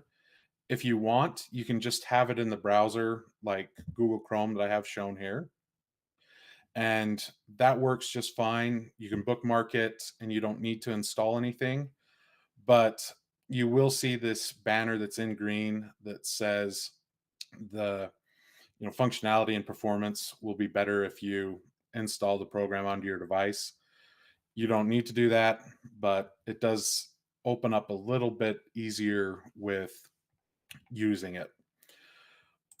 Or, as you can see, you can install it on pretty much any of the major platforms. We did a lot of testing, or a lot of members have used pretty much every OS, and it's been working for them. There is one hiccup that we've run into, and it's nothing on our side that we can fix. It's something with the Silk browser or the web browser that is on Kindle devices. For whatever reason, you can't run commands, which is what we use for some automation, and it just won't work with that. However, you can go through the onboard process that we'll discuss on a computer, and once you're in it, I could do everything I needed to on a Kindle without any other issues. So basically, you'll just do the onboarding steps on another device, and then you'll be able to use the interchange on your Kindle. To get to the location that has our special link to get into the interchange, it's pretty easy to do that. You'll log into the NMRA site and click on benefits, and then right there the NMRA interchange is highlighted in yellow since I was over it, but you'll click on there and you'll know you're in the right place when you see this page that's here. It also has step-by-step instructions how to join into it in case you need a refresher. But when you scroll down to the very bottom, you'll see this little part that says interchange server invite, and the link will be there. There will be a link. I closed it out or edited out the full link, as this is a NMRA member benefit. And please remember that as such, the interchange is only for NMRA members. Anyone that you want to have join, point them towards the main page, have them sign in, go to the benefits, and also with that, they can get their NMRA number at the same time if they don't have it on hand. Once you've clicked on the link, you'll be sent to a page that looks like this. You can then enter a username, which will start the process of creating a Discord account. Or if you already have an account, you can just sign in and get started. Alternatively, if you've already downloaded and installed Discord, you'll actually see this pop up. And since I already had the program installed, I was greeted with this page. And once I hit join the interchange, it just, took me in there. The good thing is that between the web page and the program or app, there really isn't any difference. They look and act exactly the same as when you're on the desktop computer or if you're on a phone or a tablet. And if you have a mobile app installed, it's only slightly different the way the interface is to allow the best presentation on a smaller mobile screen, and we'll show that a little later. Once you click join the NMRA interchange from the last slide, you'll be greeted with a similar looking page. The left side of this is the mobile version, and the right side is what you will see on the desktop or in a browser. There are 4 parts to Discord. On the far left, there where you can see some white circles, that is the interchange itself, or sorry, that the NMRA logo is the interchange itself. And then if you are members of any other Discord servers, the white circles will be the logos of that server. In later pictures, you'll just see the main Discord server area. And as it was easier for me to just cut off the circles instead of going in and putting them in every slide. So that will be, and it makes the picture a little bigger. In the middle area where you can see, or the middle left, sorry, right under NMRA interchange, these are the different channels or threads if you want to compare it to a message board to the interchange. It looks a little sparse at the moment, but that's just because we haven't onboarded, and it will change shortly. The main portion is the current channel that you are in, and this is where you'll chat amongst other members, and you can also include pictures and videos if you want. In this case, we're in the lobby. This is where you will do all of the steps to get on board. Make sure if you are trying to do this, you are in that section where it says the lobby or channel, which is the lobby. And then lastly, on the right side, you have the members list of who can interact in that channel. There are a few channels such as different regions and divisions that not everybody will have access to. It's only the members that are in that region and division. And then you'll see that once you're in, you'll have a welcome message that is part of that automation, and it will give you instructions on how to get on board. So let's get to it, and we'll walk you through some of those instructions. Once you're in here, you are only halfway into the interchange. We've seen a few people that join in and then just think they're done, but there are some other steps, which is this onboarding process, that need to take place in order to get fully in. And these steps are taken care of by the bot/automation. And this does this in order to get you into the correct region and divisions channel, like I was just saying.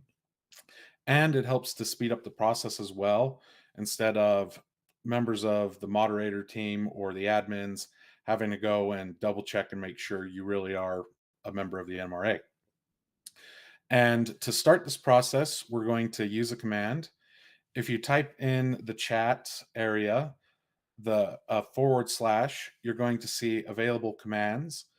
And the one that we're looking at for now is /onboard, that you can see that I've typed in at the bottom.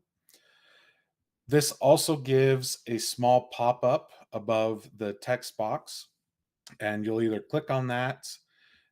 It's easier just to click on that, really, and then you'll go that way and do the following steps.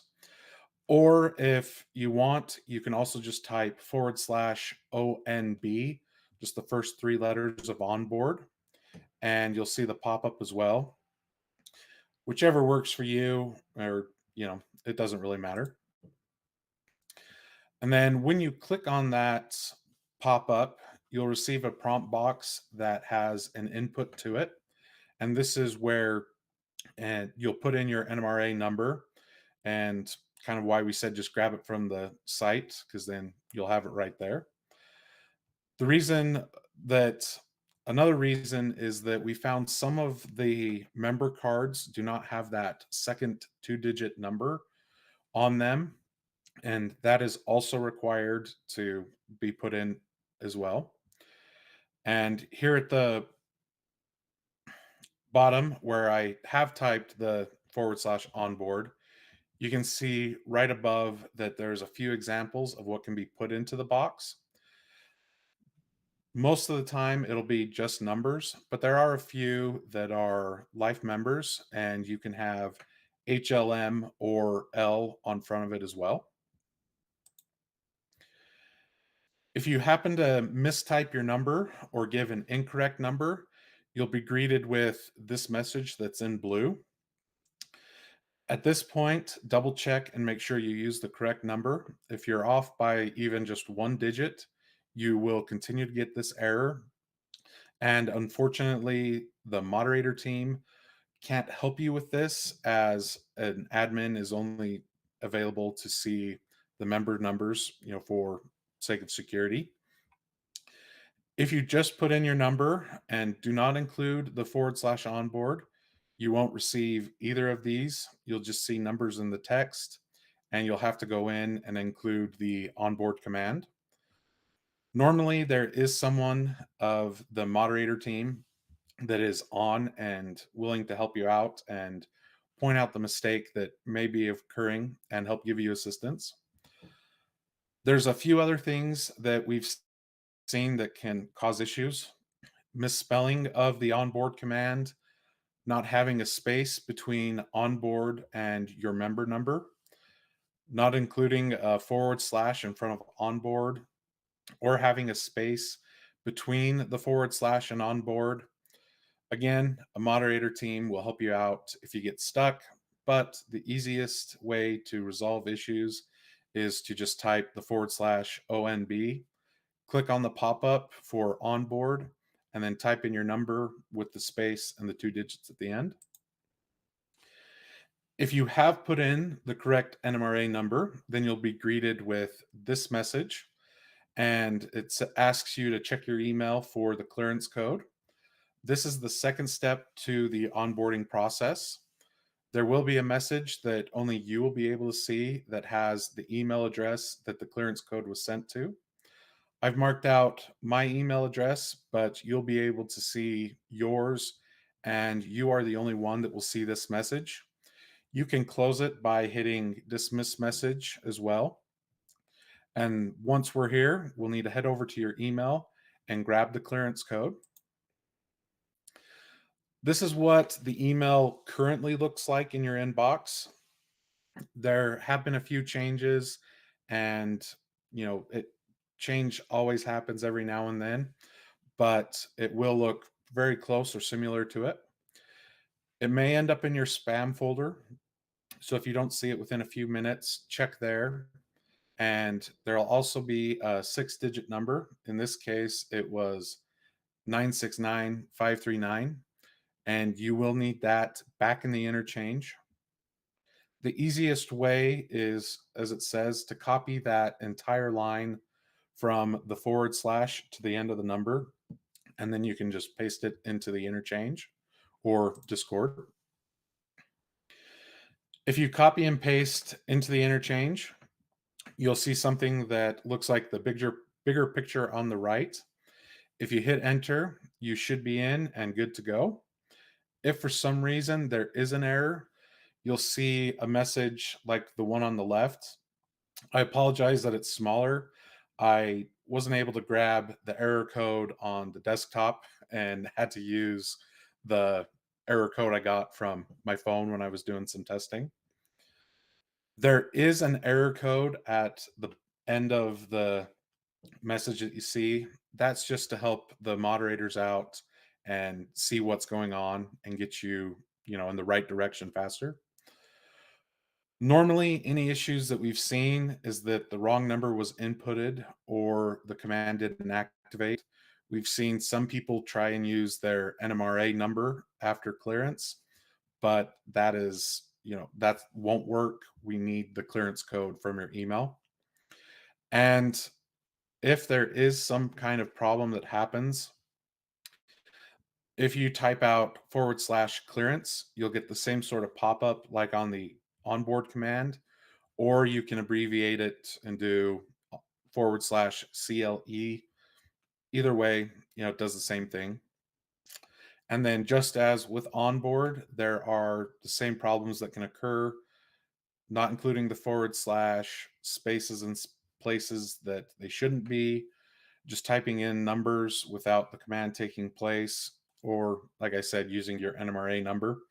But, again, that won't work. If you are successful, you'll be greeted with the final text that ends with "Enjoy the interchange." You've now successfully joined in and can have some fun with us. You'll need to click on the rules at the top left and hit the thumbs up to agree to them. Once you're done with that, you can feel free to wander, check out some of the different channels that there are. You can also see that on the left side, there are many more channels that have been added, and that is because we have finished the onboard process. Please note, you will only need to do this process once.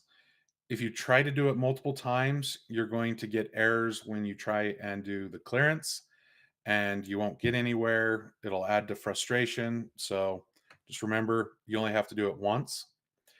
Few ways to tell that it has worked is your name will go from being white and will change to blue. And if you click on your avatar or your name, you will hopefully see your region and division that will be assigned to you as well. And once you are successful, head over to Introduce Yourself channel and then let us know a little bit about yourself.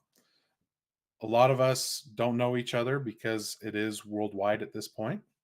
And your introduction can be as long or as short as you'd like. Two things of importance is if you go in and click Leave Server, it's bright red. I'm not showing it because I don't want anybody to go and try and do it. You will need to go through the entire onboarding process again to get back into it. If you are done with being in the Interchange or Discord, just close the browser that you're in using, or if you've installed an app, just close that and have that be how you close Discord. Do not leave it, or do not leave the server. It is just a headache waiting to happen. The second thing is there was a hiccup that some people may experience, and that's if you are using the same device as another family member that is wanting to sign up into the Interchange. You will need to go in and log out, which to get that is you click on the gear that's in the bottom left by your name and scroll down and hit log out. And then the second person can go in and do the onboarding process. If you don't do this, whoever was the first person to do it will still be signed in, and then they'll onboard with that username as well. So just take note that if you have multiple family members joining the Interchange, that will happen. However, if you are just a single user, you don't need to log out. You don't need to leave. Again, just close Discord. That's what we recommend. And then the onboarding process is the same as it is with mobile devices. These are just screenshots from my phone. The same commands, you'll click and use the same commands, click on the same areas, and copy and paste the clearance code, and hopefully you'll get in without any issues. If you start typing /onboard, the onboard command will pop up. Same with clearance. If there's some issues with the copying pasting not working, you can do the /clear and you'll get the pop-up as well. You get the same greetings and messages if it's successful or if there's issues. And the only slight difference to mobile apps and the desktop version is how you access the side menus that have the channels and the usernames. If you swipe to the right on your screen, you'll get the channels menu like here. You can then click on the channel you want to go into, and it will go back to filling up the main screen after you've clicked on it. And then you just interact as you normally would. And if you want to see the users, you swipe to the left and then you get the user list. And again, you interact with it just as you would. So now that we are on board and are in the interchange, remember, here are the rules. Before you leave, again, make sure to click on the thumbs up icon. It's down at the bottom left where it has a blue surround to it because I've clicked on it. This lets us know that you've read and accepted them. The big thing is to remember to be kind. We're all volunteering and like trains in some aspect, so please be respectful. Also, if you seem to be getting frustrated, take a break, go run some trains, cool down, and then return. But now that we're done with this, let's go over some of the few different things that we can do in Discord and the interchange. The first is I want to talk about some of the things that are outside of the interchange itself that this can happen in any server that you want, or just with, the app or the site if you haven't logged into any server. And that starting we want to do with the friends and direct or private messaging. To get to this area in the upper left-hand side of Discord, you can see a white game controller looking thing with a blue circle around it. If you click on that, you'll get an area that looks like this. And this is where people that you can add as friends, or the people that you have added are here.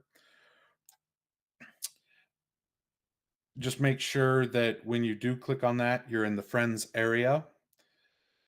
Just below friends there on the left, you can see something that's nitro.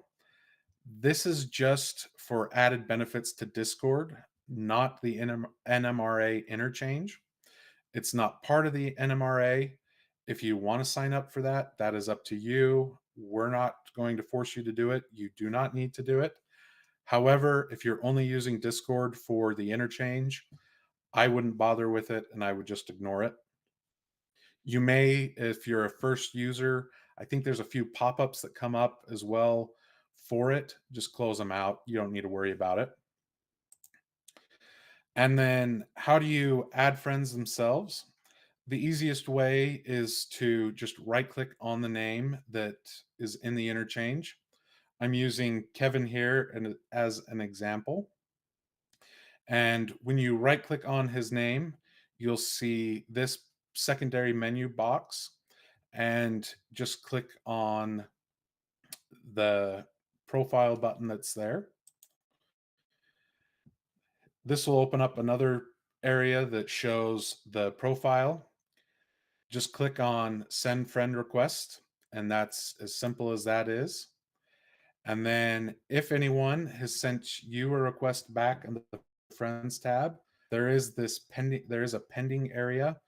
You'll see a little notification there that something is pending. You click on that and that works. You can also click on somebody's name just in the normal chat and get to the menu as well. And then the next thing is some of the messages and some of the icons that you'll see in Discord. There's two ways that you can message people, either in this area, or you can right click on their names and click send message as well. As you can see, you'll have a page like this on the right, and I was talking with Heath, and any of the message that you'll have there are there. If you have messages that have been sent to you, the sender's image or their avatar will be just below the controller image and have a red circle on it with however many messages you have, like on the left. The next is talking about these icons that I've circled that will be at the top. First, you have a phone looking icon. This will actually let you call the person in Discord and have a voice chat between the two of you, as long as you both have speakers and microphones on whichever device you're using. The next is for video calling. If you have a webcam, it'll let you do a video chat. Next is for pinned messages. You probably won't be using that, so we'll skip it for now, but you can experiment with it on your own. Next is where you can add another person to the messaging and have a group message. However, you need to all be friends that are in the message. And then the right button will hide the profile information, as you can see here, and then it's just a big text instead of just having the side area with the profile of the person you're talking with. Then these two areas that I have circled, the search bar and the inbox, are on every page of Discord. You can search for topics, keywords, users, and there's a whole slew of other things that are there. There are too many to go over just in this, but you can play around with it and experiment. Next of the search box is the inbox, and let's look at that a little closer. This is helpful, as if you've been mentioned in a thread, you can click on here and get right to that message quickly. If you have messages, it shows up there as well. And instead of having to try and find where things are at, or where you've been talked to, this is a little easier. If you have been messaged in a thread, you'll see like the same kind of icon where here on the left, where there's a one in the red circle, it will be over the NMRA logo instead. And then with anything that you've been mentioned in, you'll see it here as well. If you want to limit what is in your inbox, you can click on these slider button looking thing, and it'll let you specify what you want to be notified on. Another thing that I want to point out is threads. If you see an icon like this, you'll know that the channel has a thread in it. Most of the time, this is used to consolidate information and keep the channel clean, as you can see here. There's two ways that you can see that threads are in a channel. You can hover over the channel on a desktop and you'll see it there. Or if you click on the number sign with a little message box, you can see where the threads are there at the very top, and then click onto there. And then also, if you're on the desktop and you want to see the full thread instead of having it be limited to the left side that you can see here, you can click on the three buttons and click on there and do open in full view. If you are the creator of the thread, you have a few other options that you can see here. Also, if you don't want to be notified of what's going on in a thread, you can click mute thread or click on the little bell icon, and this works for any channel as well. If you click on that bell icon, you can then mute it and you won't get any notifications from that area. So just make sure you kind of look every now and then if it is something you're interested in, or you can just keep it muted and not worry about it. So now we've got some of the nitty gritty done of what Discord is and some of the things that are available with it. Let's look at some of the stuff that's in the Interchange currently. First of all, right underneath the name of the Interchange, where it has NMRA Interchange, you'll see an events tab. And this is a kind of a pseudo channel, but it more just opens up a pop-up like you see here on the left. Some of the members are creating events for others to join into and talk and chat together. Some of them are specific to a local region, such as the NER Social Hour that I've got highlighted on the right. Only those that are part of the Northeastern region are going to see it and be able to participate. And that is why there's part of that onboarding process. Other events will be open to everybody, like NERx, that's on the bottom left.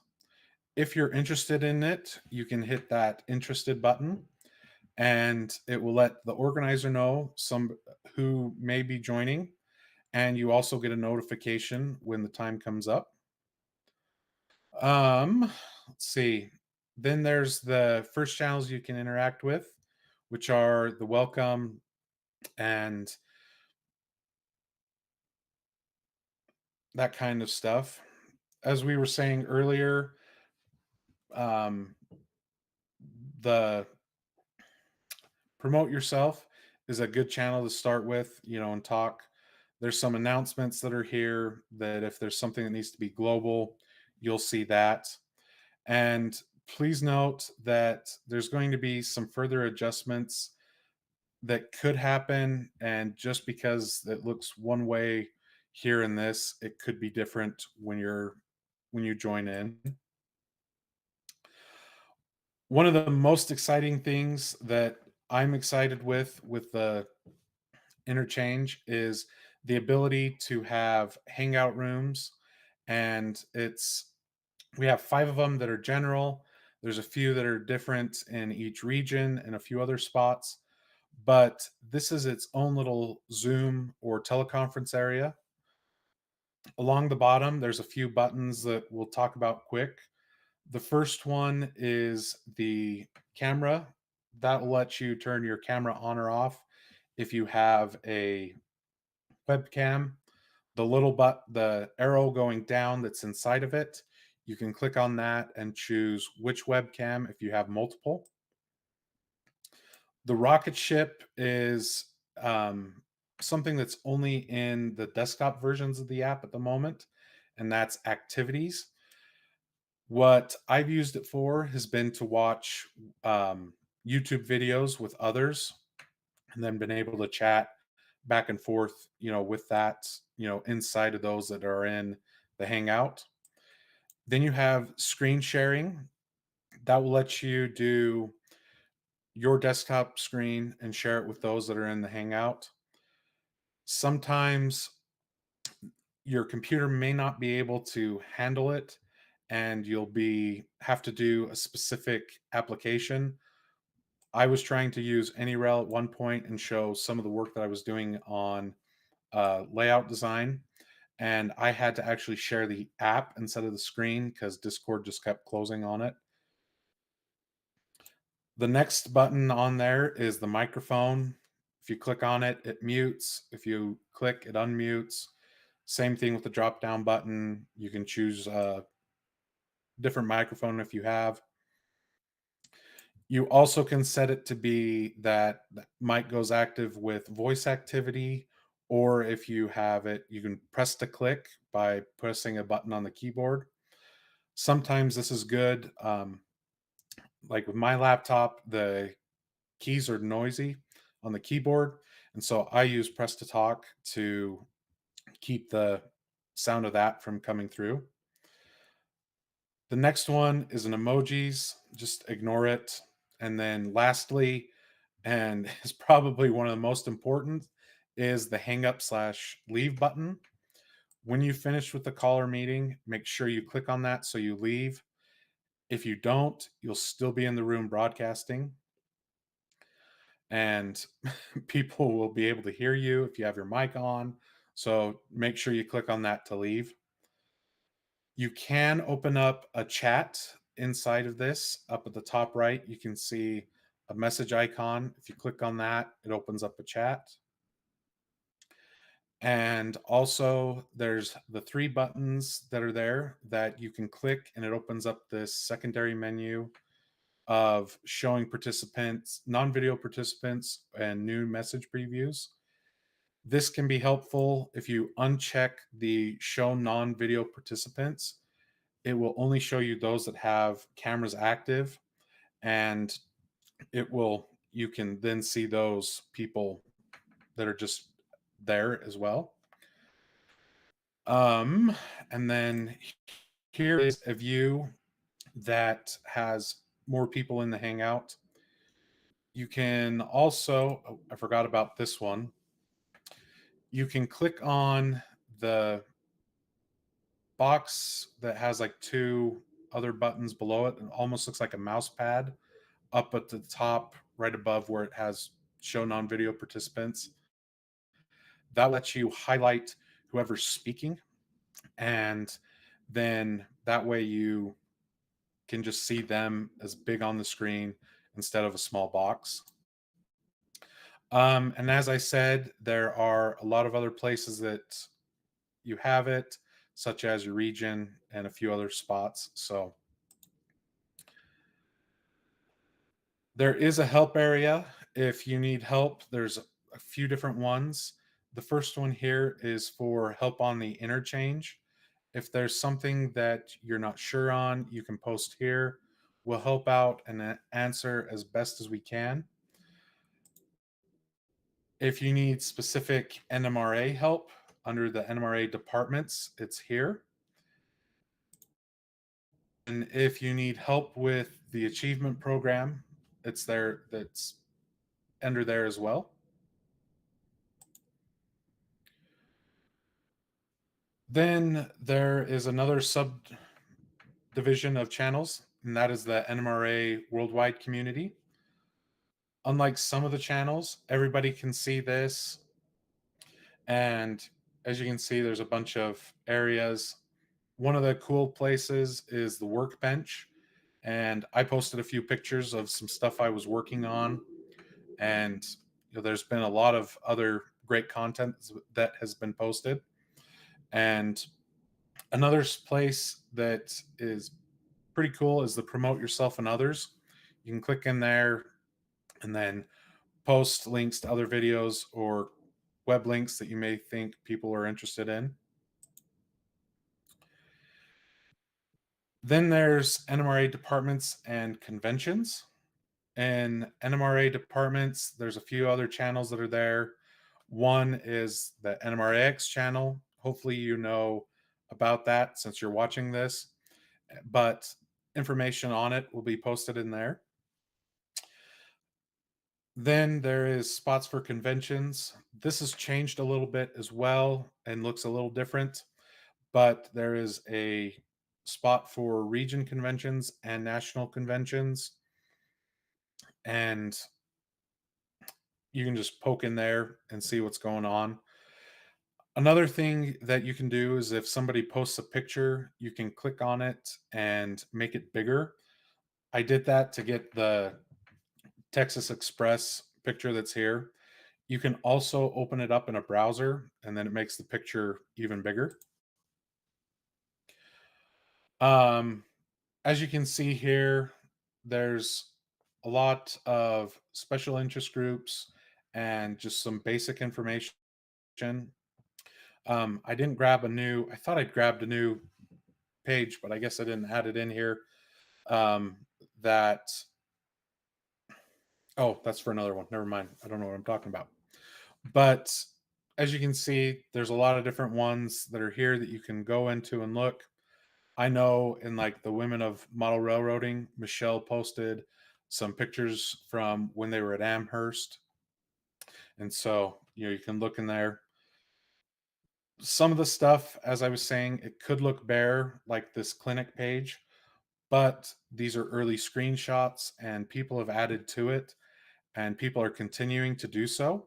So if you feel like you have information that you can add to them, please join and feel free to add that info as long as it's constructive and not demeaning to others. These two places I'm pretty excited about, and that is the achievement program and your local region and divisions channels. Mainly because I'm starting with the achievement program and there's a lot of information that's already in there that's split up for the different, achievements that are there. And then it kind of helps to unravel that mystery a little bit. Of course, your AP chair is always the best person to talk to, but this is another availability that you can click in and get some feedback that you may have, and just have another set of eyes that's looking at it. And then you also have your region and divisions, and as part of onboarding, you'll be assigned to those. And some people have already been posting in there. Some are more active than others, but as you can see here, a member of my division was posting stuff about one of their modules that they've been working on. And once you join in, will have access to these channels as well for your regions. And then we have some of the general interest groups. And like here, there's some pictures of people that were doing some operating sessions and added here, that stuff. Or this kind of shows a good way, another way threads are used, of the Tracks channel, which is the teaching resources and curriculum for kids in STEAM. And Michelle made one for the pizza box layouts that are going on there. And so content was posted there as well. And then this was what I got confused on, is the prototypes area. We've changed this and used a little bit of a different option, which is a forums. And you can click in there and see all of the different railroads that are available. And if you click on the three dots, or if you click on one of the railroads, it opens up just like a thread, and you can do the three dots to open up a side menu for following the post, opening it up in a full view, just like a normal thread you can. And if you pin the post, you'll see it like this picture showing them below the prototypes. Another forum thread area is the podcast and vlog groups, and it's been subdivided up with, just like you can see here. Down at the very bottom, there is, of the channels, is the My Modeling area, and this is where people have channels done up for their layouts and some of their modeling. Some people, like James did with the Silicon Valley lines, did a club layout. And then there was also another edition at the very bottom of a celebration in life area for those that have passed on, and then we can share the memories about them there. And there's two things that I want to wrap up with real quick. And the first is the helpful organization change that was done since we first had the interchange going. And that is adding icons next to the channel names, so you know what is there. You can click on the grouping where that, so like in this case, the NMRA departments, you can click on that and it will shorten it up, and it looks a lot cleaner, like you can see here. The second thing is about the app itself. If you just install it and let it go, whenever you turn your computer on, Discord will launch. If that is distracting or you don't want that to happen, if you go into settings and then go down to Windows settings or whichever system you have, flip the open Discord switch, and then Discord will remain closed until you open it. Again, some of the slides that I shared may have looked bare or didn't have much into it. The two reasons are, I wanted to just give a little bit of tease of what was there, and then again, let people come in and add what they know.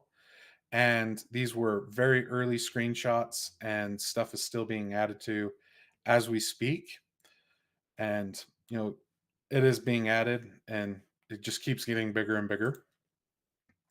And then in closing, there is a question that has come up pretty frequently, and that is, why this long process to get in?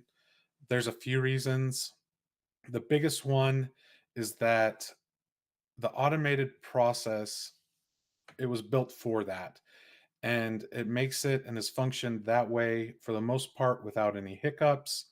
Most members have been able to join and get assigned into their proper division and region without any problems.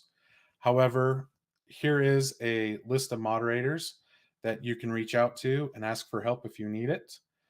There normally is at least one moderator on at any given time that can help out. But also know that this is another tool that, just added to the toolbox to bring us together as model railroaders and share our expertise, experiences, and really just the fun of model railroading, and to help bring everybody together since it is a possibility now. So make sure to sign up, have fellow members sign up as well, and hopefully we'll see everybody in the interchange.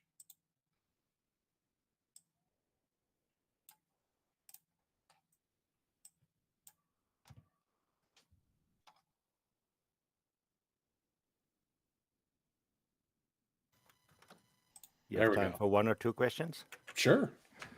Someone asked, why should I join the NMRA to get to the interchange? Or why should I get to the interchange and therefore need to join the NMRA?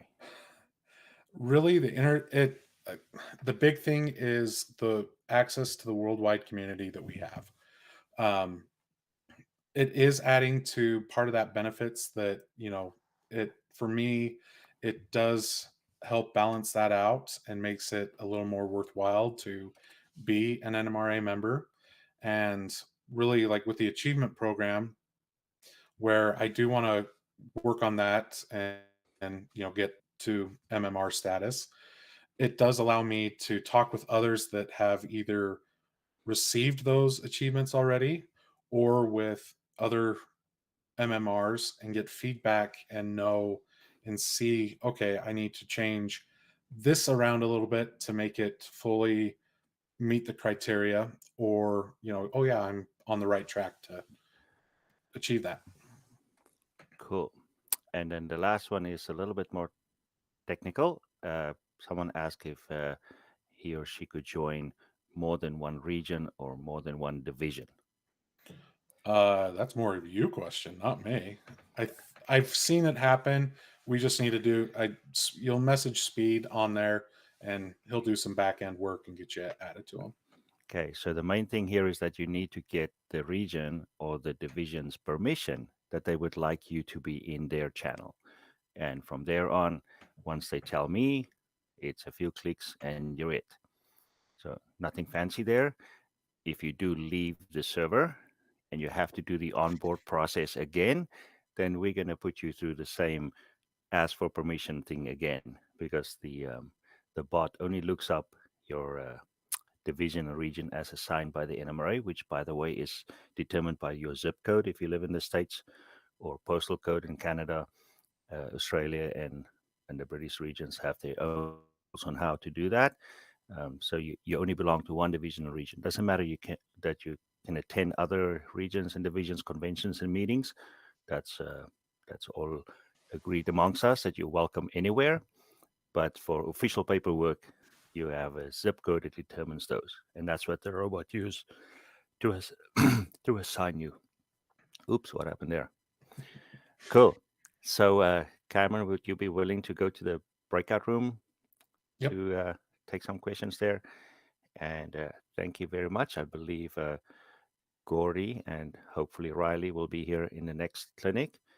And Martin is also hinting that they might be the Sipping and Switching Society layout set up somewhere in the Carolinas, and that we might live stream some of that after the Gordy and Riley clinic. So thank you very much. See you soon. See ya.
Welcome back. I'm Speed at the bottom of the helix, and today we have here with us President of the NMRA, Gordy Robinson. He's going to tell us what's happening in the NMRA, and also our publications chair, Riley Triggs, who's going to give you a rundown of what you can expect for the 2023 Texas Special Convention here in DFW.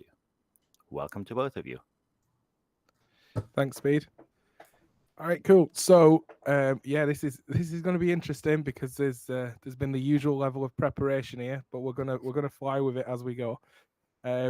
So what we're gonna do first is I was asked to come and talk to you about what's been happening in the NMRA. So let me just get this share going, and you can have a wee look at this, hopefully.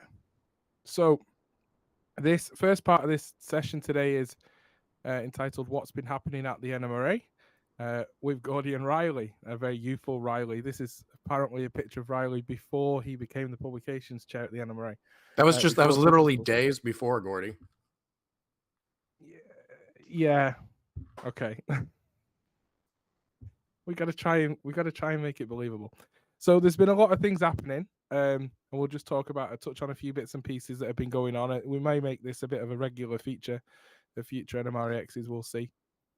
And then we'll talk a bit about Texas as well. So a bit about what's going on at I suppose at national, but really it's in the NMRA. So we just had a really good clinic about the NMRA Interchange. Riley, you've been in there for quite a while. So there's a lot of people in there. I think we've just made the NMRA much more, well, certainly the leadership much more accessible. But I'm there, everybody's there. You can technically have a video conversation anytime you want, as long as the person's there with any member of the leadership team or any other member of the NMRA worldwide. So it's a huge leap forward. We knew that the most important thing with the NMRA was the social interaction. Obviously, we lost some of that during COVID, and we're now trying to implement the lessons learned. A lot of our divisions do hybrid meetings, a lot do Zoom. There's a lot of cost there. So we're working really hard to try to remove those costs. Discord is a way, or the Interchange is a way to do that. And we expect more and more people to move on. It's a slow thing that's actually been a lot faster than we expected, which is great. And I'm sure you just enjoyed the last clinic, but I know there's well over 500 people in there now. So if you're not in the Interchange, that's where it's at. It won't be our only method of communication. We're not going to stop sending emails. We're not going to stop writing to people. We're not going to stop posting out people's magazines if that's what you pay for. But it is a new benefit to membership, and it can connect you with everybody, even people in Australia, if that's what you wish. So it's quite cool. And so Riley's here, so we're going to talk a bit about the digital magazine. So these stats are probably a month old now, but it continues to grow. So we launched the NMRA magazine. It feels like a lifetime ago, Riley, but it was actually not even a year yet. So I know I keep telling people it's been like 2 years, but yeah, it's only been since last April. Yeah, it's been a project for a few years, but yeah, it only actually went live on the 1st of April. So there may need to be birthday cake, potentially. The next NMRAx is, I think, on the 25th or 26th of March, which is about Gordy's birthday. So we could do a joint birthday for the digital magazine. It was definitely a good birthday present last year when this went live. So there has been 6,396 unique users of the digital magazine. And about 21% of our membership has signed up to one of our digital platforms, so they can access the magazine through the web browser or through an application. So it's here. If you've not got all members, if you're outside of Australia, so all other members outside of Australia and New Zealand have access to digital magazine as part of your membership. If you're not already using that, then we encourage you to have a look and have a go. You can still receive your paper magazine. If you've bought a multi-year subscription to the print magazine, you'll continue to receive it. But you get the digital magazine sooner, depending where you live in the world. And so you've also got it with you all the time, which I find as the president very useful for when I need to find a region president's phone number. It's on my phone. I just open my NMRA magazine. So it's been a really good tool. But there's also been a lot of work by Riley and Cynthia, our editor, to diversify the content of the magazine. So a correctly labeled criticism was that the magazine was HO centric, and no other scales got a look in. Well, I don't think that was quite the case, because I think it was more that people didn't think that their article would be published if it was submitted. Whereas the truth of it is, if you submit an article in a scale other than HO, it's more likely to be unique, therefore more likely to rise to the top of the pile. So HO was 93% of the articles in 2021. In 2022, it's now dropped to 73%, I think, getting these numbers right. And we've increased the other scales to 20% from, I think they were 3% in 2021. And the N scale has gone from 4% to 7%. We're still working very, very hard to get the N scalers to write articles into the magazine. There's been a few. There's been a T-Track article recently. There's more coming up on the line. We just did an N scale layout in the March edition. We go into an N scale layout. So the more that we can get, the more that we can publish. But we're certainly working very hard to diversify the content in the magazine. Also looking for overseas content. So if there is anyone from Australia or anyone that models British stuff, like Jordan Kramer maybe, that wants to write an article, it's likely to get published quite high up the list. So, we encourage people to do that, and we try to just change the look and feel of the organization and change the culture around what we're publishing. So then one of our other achievements, we've talked a lot about this, but these ladies have really got themselves going now in the 6 months since we helped them launch in August in the St. Louis.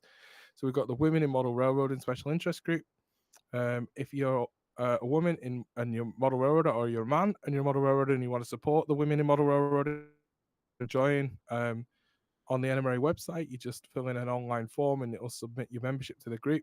You'll then start getting emails from them, and there's a Facebook group, but then there's also some stuff in the Interchange, but you'll also receive a newsletter. They do monthly meetups.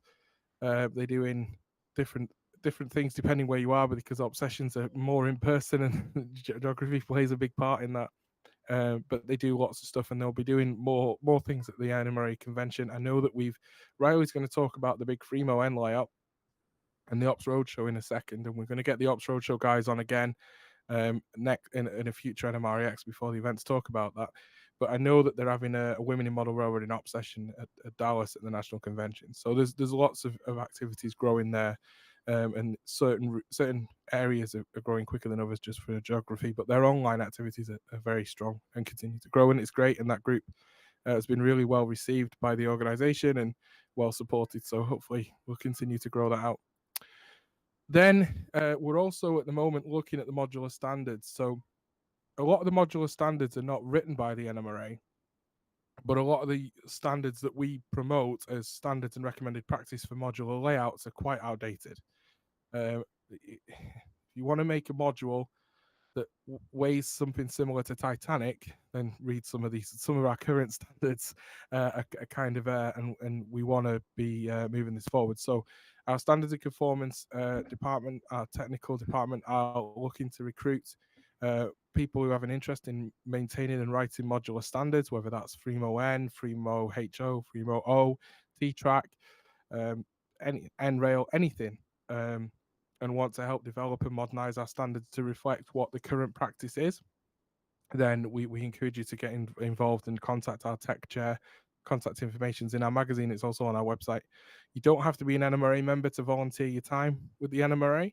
We would like you to be, but it's not required. So because what we're trying to do as the NMRA is help maintain and push for better standards, so better enjoyment of the hobby.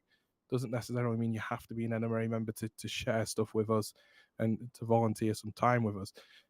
Although you'll get a lot of benefits of membership, so we would like you to come on board, but it's there. So the offer's out there, it's open. Please do get in touch if you are involved in any way in a modular group or in any way in standards. So then there's conventions coming up. We're not going to talk too much about Texas just now. But Texas is coming up. It's August 20th to the 2nd of something. It's actually August 20th to the 27th if you include the National Train Show. Riley will talk more about that. In Dallas-Fort Worth this summer is Texas Express Convention, and registrations are going well, but we'd like to see some more coming. As always, we'd like this to be it's our flagship event, so we'd like people to come down. And then if this year it's not possible, what about next year? Well, next year we're going to be in Long Beach, California. So folks that are really on the West Coast, I mean, we consider Dallas to be west, but some people would say it's east. But Long Beach is certainly west. You go much further west and we'll be getting our feet wet. So the convention will be there. It's a great location right on the waterfront. Lots of things going on, lots of things to do. We'll talk more about 2024 later this year, but we'd like to see everybody there. I can also say now that in 2025 we'll be in Novi, Detroit, Michigan, for the 2025 convention. That's going to be a slightly different convention. It's in a suburban area. It's not downtown. There will be activities downtown in Detroit, but a lot of the activities will be out of town and suburbia, and it will mean that you'll be able to get around to things a lot easier. So watch out for some more information about our 2025 convention in Detroit coming soon. And we are open for bids for 26, 27, 28, 29 and onwards. So it doesn't have to be East Coast, West Coast, Midwest. Just if you're interested in hosting a convention, you've got a good location, you think you've got a good location, then it's worth getting in touch with us, and we'll have our national team work with your local team to help evaluate the opportunity and make sure we drive it forward if we can do it. So there's nothing off the cards. It just, if you thought your city was too small in the past, it's not. Orkney definitely probably is too small, so that rules me out. But it doesn't rule out smaller cities or suburban areas or just outside of a major city location as it may have done in the past. So keep that in mind. Then also the NMRA recently, we recently attended the Amherst Railroad Hobby Show in West Springfield, Massachusetts. Riley was there, the national team. I think all bar a couple of people in the national team who couldn't attend for health reasons were there. In fact, I can see Riley in the background of this picture. So here was the NMRA booth. Lots of things going on. It was great. We were able to interact with hundreds of model railroaders and NMRA members. Whether we do it again next year is up for debate, but I think the sway is more in favor that we do it again. It was extremely beneficial. We also had the NMRA board meeting there where people could come in and witness it rather than it being in a hotel at an airport somewhere in the United States. It was at the actual show, which I think helped people come in. Even some people were too shy to come in and just look through the windows, but that's okay. It felt like being in a glass house for a while there, but it was a really useful event. We also had on display the pizza box layouts, which are part of a family program that's run out in Utah, and the NMRA is working at the moment in line with our at-risk persons policy, but we're working to find a way that we can expand a similar program for families to introduce them to the organization and to the hobby across the United States. So we're working with certain pilot divisions to drive that forward and reintroduce, I suppose, the NMRA working with families to increase enjoyment of the hobby and drive membership. And they've seen significant numbers of members come in all levels in the division in Utah, and I know that there's a division in the South that want to take this on, and I know the guys up in the Northeast and New England are looking to take it on as well.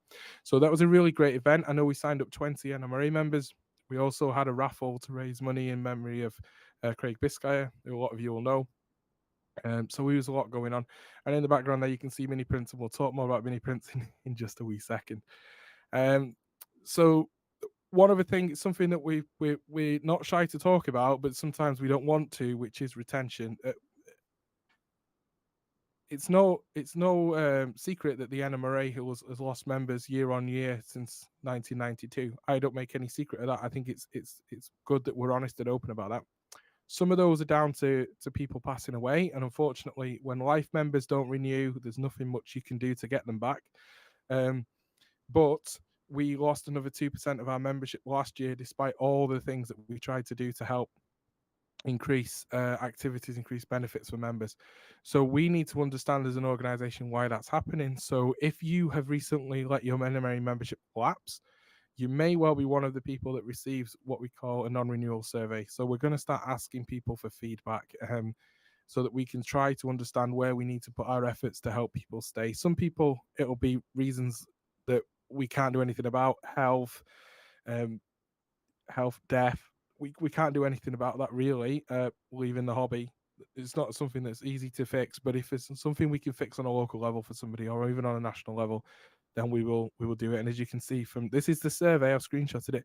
So too much politics at local level, too much politics at national level. We're being, we know where our faults lie, and we just want to understand which is the faults that we need to work the hardest to fix. So that will be going out. I think we're running a pilot next week with 30 members that have not renewed, and we'll be running it out across a wider membership over the next few months. There'll also be other surveys. When one of the first things I did was introduce SurveyMonkey into the organization so we could get member feedback.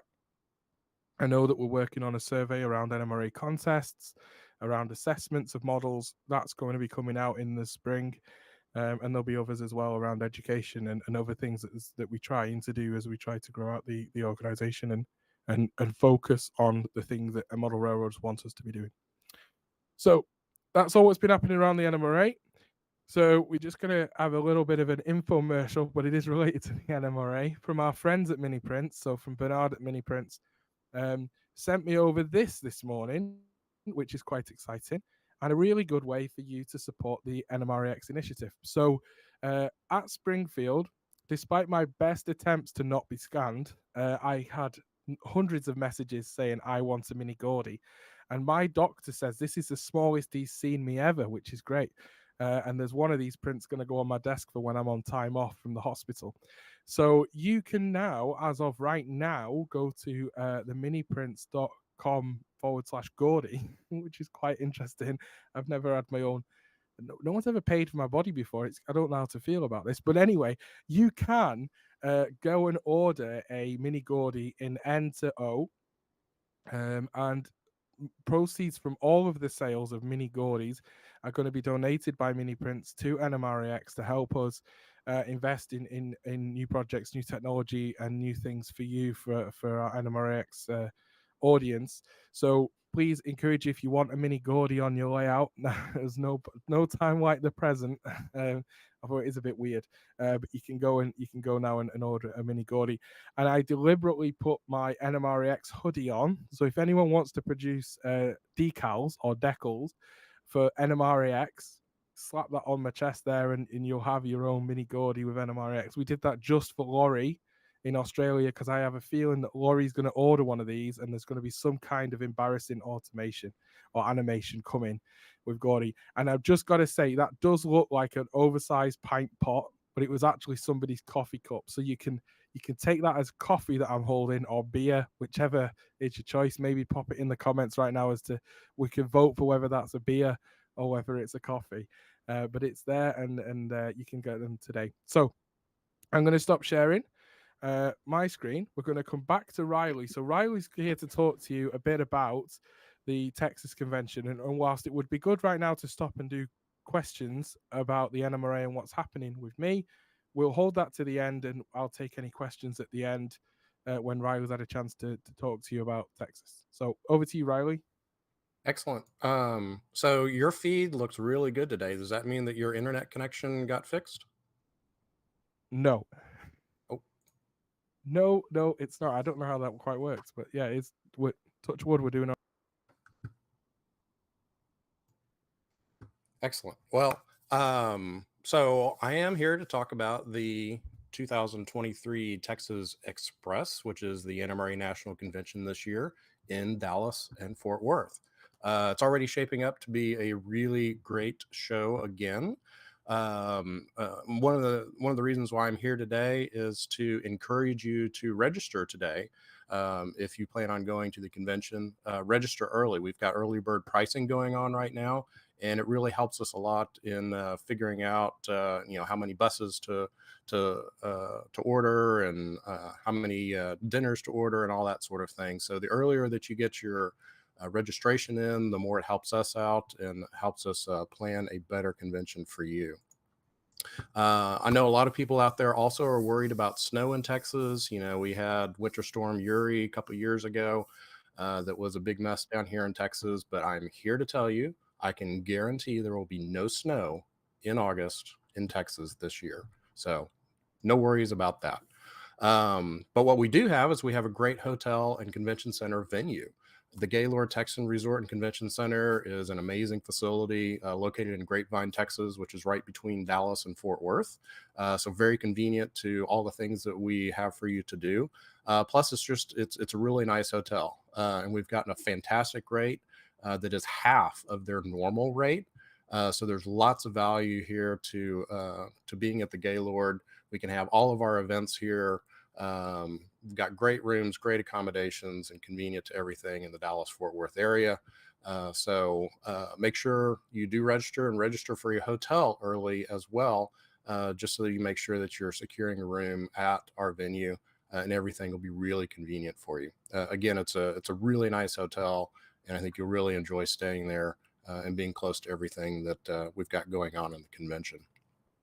The other thing that's going on at the convention, all of the events will be there at the Gaylord, including this giant Fremo N-scale layout. This happened last year in St. Louis. A lot of people brought some great modules in, had operating sessions. The Operations Roadshow gave a clinic beforehand to tell people, whether they're experienced or newbies in operating, how to operate the layout and enjoy themselves. And it was a really great thing going on all week long, seeing people and getting the opportunity to operate on a Fremo layout. So hopefully we'll be even bigger than we were in St. Louis. We'll see. But it's a really great event, and people enjoy it all week long. The other thing going on is we've got lots of tours lined up for you, both railroad and general interest.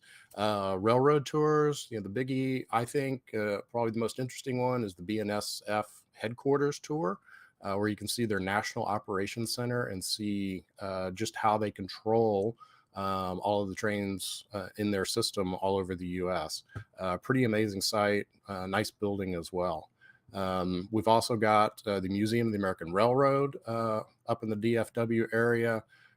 We've got a tour out to the Texas State Railroad plan, and including an excursion, backshop tours of, I think, both the Texas Railroad and then also the McKinney Avenue trolley system. We'll get to go back scenes there and see how they're working on these historic trolleys from all over the world. They restore these in their own shops and then put them out for the public to use on a daily basis, which is a really neat thing. That will also include a private trolley ride just for people on the tour. And then we've also got a historic station tour. We've got 3 really neat stations in the DFW area, the T&P in Fort Worth, the Santa Fe in Fort Worth, and then the Dallas passenger terminal in downtown Dallas. We'll have an historian who specializes in architectural preservation, who will be leading the tour, and will give you some great information. And then, general tours. DFW has a wealth of world-class museums, including the Kimball Art Museum, the Fort Worth Modern, got science museums, et cetera, et cetera. Lots of great stuff to do there as well. So the schedule is starting to shape up. It's a pretty normal schedule for national conventions. So looking at layout tours, and then these tours for rail tours or for general interest tours, those are going to be scattered throughout the week. So this is still shaping up. So keep track of that on the 2023 TexasExpress.com website. We've also got some great layouts in the DFW area. There's like 7 million people in the DFW area. So we've got lots of great model railroads for you to see, including Dean Ferris's N-scale layout, which is fantastic to operate. I assume he's going to be operating as well during the convention. I haven't seen that list, but I would assume so. Really fun layout. It's probably 99% scenic, really beautiful layout, in a great setting too. While Scott Leo and Lori Politti's Black Bear and Bayou Railroads, an HO scale railroad. Some fantastic scenes like this, some great modeling. The structures are amazing. This little scene right here, it's a big scene, actually also has a thunderstorm with lightning and everything seen at nighttime. So really fantastic layout, and indicative of what you can see in the DFW area.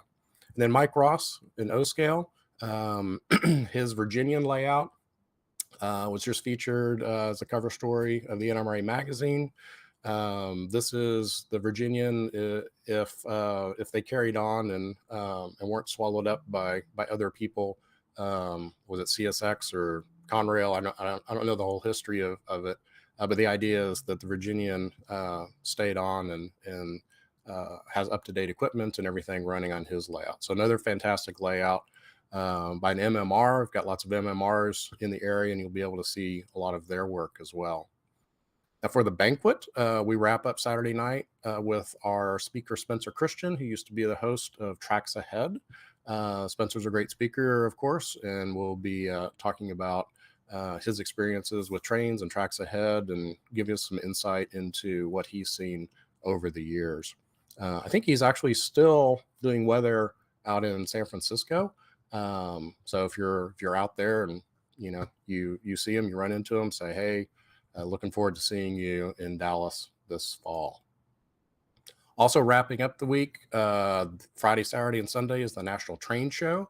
This is always a highlight, of course, and if you attend the convention, you get in a special private convention attendees only time on Friday morning. So you'll get to walk around, get first crack at the vendors, be able to talk to manufacturers who are there. It's a really great event, and get you inside before the general public. So it's just another reason to sign up for the convention and be able to enjoy the show. A little preview before the general public.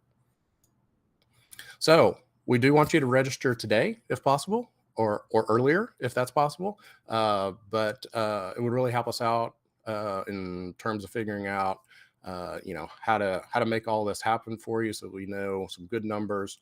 We want you to get a good hotel room, make sure that you get to stay at the Gaylord.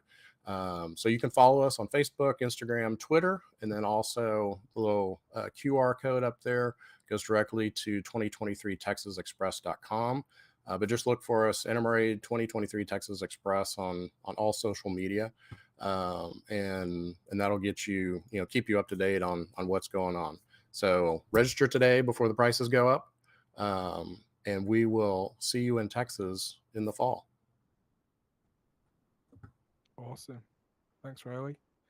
So it's going to be really good convention. There's obviously lots going on at the NMRA. I wish there was more that I could tell you about right now, but there are a few things that we've still got up our sleeves that we're working on that we're not quite ready. And nobody likes a soggy bottom, to quote a certain British baking show. So we need to avoid half-baked things coming out, but we are working on quite a few other things. So we've also got, I have before we take questions, because we've still got plenty of time left, I have got part of the Fremo N layout. Do you want to see this speed from the helix? Speed? All I know about that layout is that we're building a 25-foot yard for it.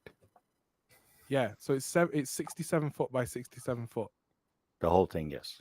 Yeah, and here's 1 foot of it. Do you want to see 1 foot of it? Please. Here's 1 foot of it. Oh, Gordy, you'll lose Gordy. So somebody said to Gordy, you better be bringing a module. And Gordy said, you do realize that it's 3 flights for me to Dallas and 3 flights home, so 6 in total. Yeah. So I said, do you realize how heavy a Fremo N module is in plywood? I don't think I'll be able to. I actually do need to wear clothes. I know we've probably all heard the story of the Emperor's free clothes, and yes, I could just go to Walmart, but being on the large side, that's never a guarantee that there'll be clothes that fit you, right? And no one wants to see Gordy walking around in a Gaylord dressing gown all week, all right? So we need to actually sort this out. So what Gordy's done is I have the first, as far as we know, 3D printed Fremo N module, and this is all 3D printed. It's a 1 foot square module. The ends are here where the bits stick out, because these are actually to bolt it into a box so that in my bag it doesn't get crushed. And the ends are heavily infilled, so they've got over 50% infill in the ends. So these are quite heavy, and the sides are just between 5 and 10% infill. But this whole thing weighs 1 pound 9 ounce, whatever that means. So it's about 700 grams, I think. And I think in total, I'm aiming for the whole thing to weigh less than 2 pounds, or about 2 pounds when it's finished. So this is the 12 by 12. I actually have a track plan. This was so easy to do. I'm thinking I might bring more than one module. So Lee is probably listening to this for the first time, who's a module coordinator, and thinking, Gordy, you're a lunatic. You told me just one. But I think I might be able to get a 90-degree crossing with a module, because these ends that are the clamping ends, as I call them, the clamping faces, they're only coming in at 240 grams. So they're quite light, and I've tested them and tried to. We've tested them under more strain than they need to be. So I could do a 90 by 90 here quite easily, and I've also reckoned that I can fit. I've actually paid for a second case. I should probably own up to this and say I've paid for a second £50 bag, but I can actually do a 2 foot by 1 foot module. So I may well have more than one module at Dallas.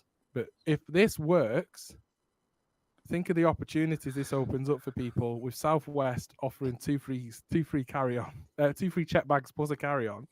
You could go to a Fremo N weekend and take about 8 feet of modules with you.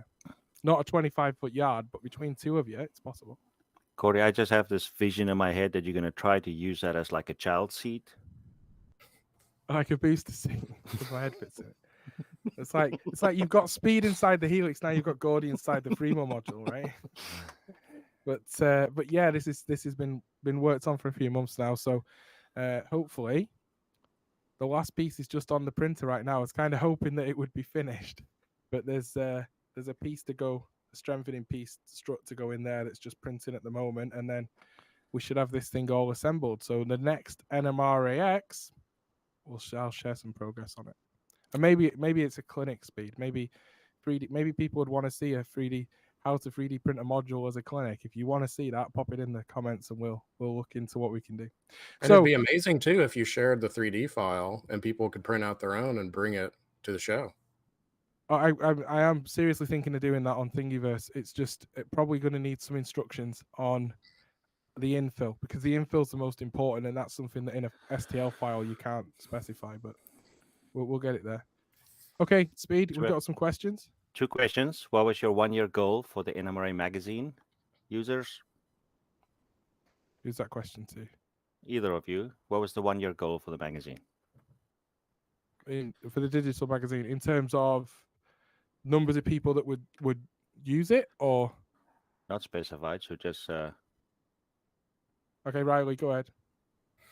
Yeah, that's probably what they mean. Well, I think our goal was to get 100%. But I'm quite happy with the 21% that we've gotten. If we can get 20% more this coming year, and kind of get close to 50%, I think that would be fantastic. I mean, that would be more than our wildest dreams to be able to offer that. And of course, you can keep getting the printed magazine. That's the most important thing I tell people about the digital, is that you can still get the print. But having people sign up for the digital, that means that we can do some more stuff digitally, and start to offer more things for the membership. Yeah, I think we're cruising towards. I suppose me and Speed work in technology, we work in IT, and 25% of your user base adopting a new technology when they don't have to is huge, and it's actually off the charts of what would be expected. So we probably expected 10%, to be honest, to be using it, but to get nearly 25% already when we haven't taken away anything, so there's no drive to do that. It's personal choice to do that is absolutely amazing, and we hope that the Australians and New Zealanders will be able to come on board with the magazine in the coming years, and that will do nothing but increase the user base, because obviously a digital magazine is much more attractive where you've got longer distances. So for the guys that are in Australia and New Zealand, unfortunately their leadership chose not to take that, but if they did take it as an option, I think we'd see a bigger growth in it. And Riley, there's some things that you want to add, you're going to add as additional digital content this year. Do you want to talk a bit about that? It's not in great detail. Can I ask the question? Yeah. When will the digital magazine include videos? Oh. There's a long wish list, And Yeah. and somebody wise just a few moments ago said don't have a soggy bottom or whatever. So we're still working on stuff, but I think you can look forward to maybe having some extended coverage, crossing over from magazine articles to allow you to see some more photos that maybe we don't have room for in print, and have that available digitally. Other publications that the NMRA has done in the past could be offered digitally at a really reasonable price. So there's lots of possibilities. Video is high on my list, and basically we need content first. So we need you guys to step up and write some articles, send us some videos. But that is definitely on the list and something we can really take advantage of with the digital platform. And there are other things we can do with that digital platform as well, isn't there, Riley? There's the potential there to add more mastheads to our application. Yes. I don't know if I want to go. I don't know if I want to promise anything right now, but It's not. We're not asking you to give dates. We're just don't have to give dates, but we can just talk about the potential that's there.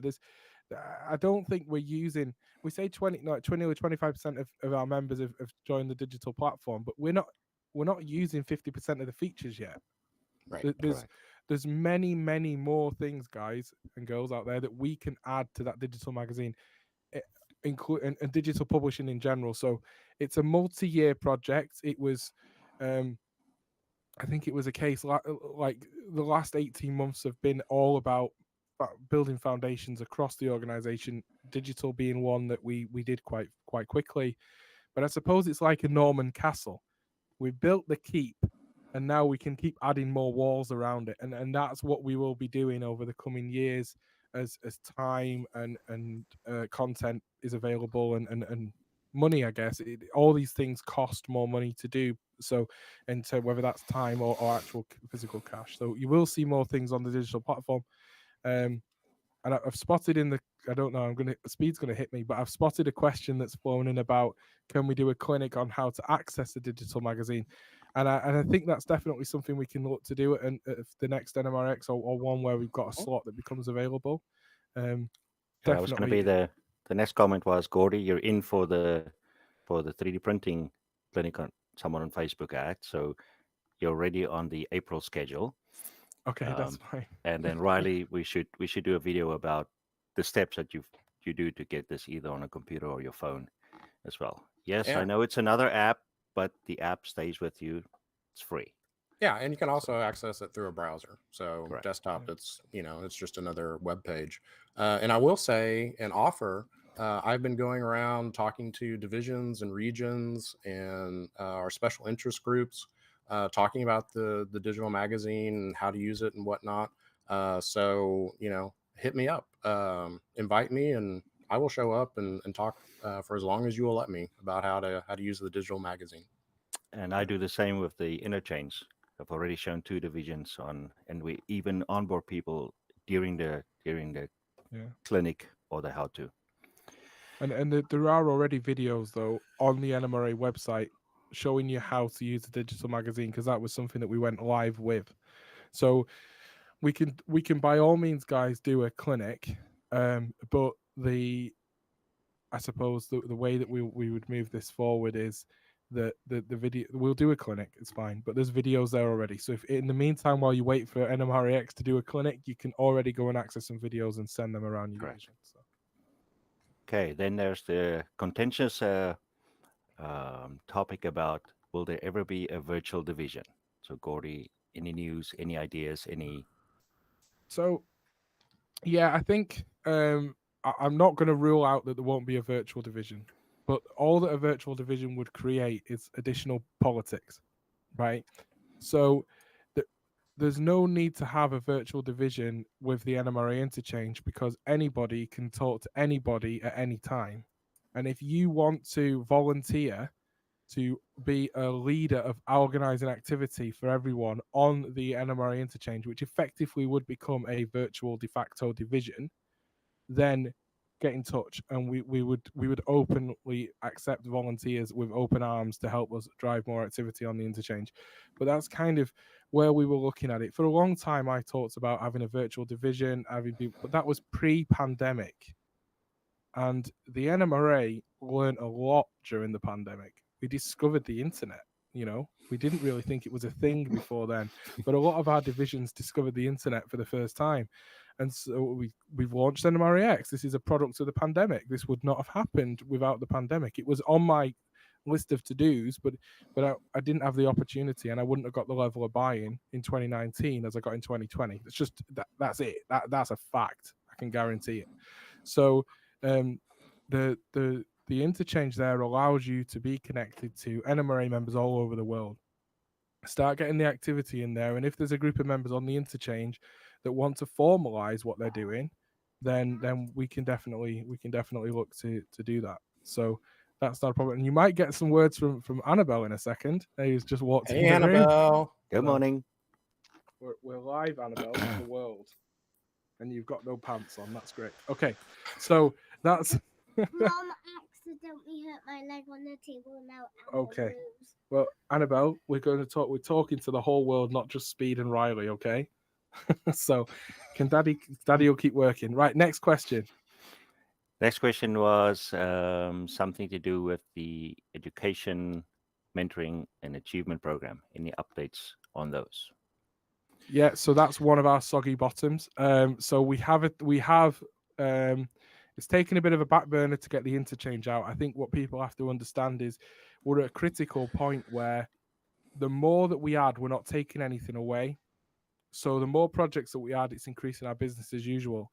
And there's a limit to how many projects we can do concurrently, as in not business as usual, but as in develop. So we are working on an education program, a new one. We've been working on it for about a year. But we're about to start kicking that into high gear in the next few weeks again, and we should have some more news on that in the summer. But right now, it's not baked enough for me to talk too much more about it. And then some people had some questions about who can approve AP certificates. Those are best addressed through Frank or the regional AP manager.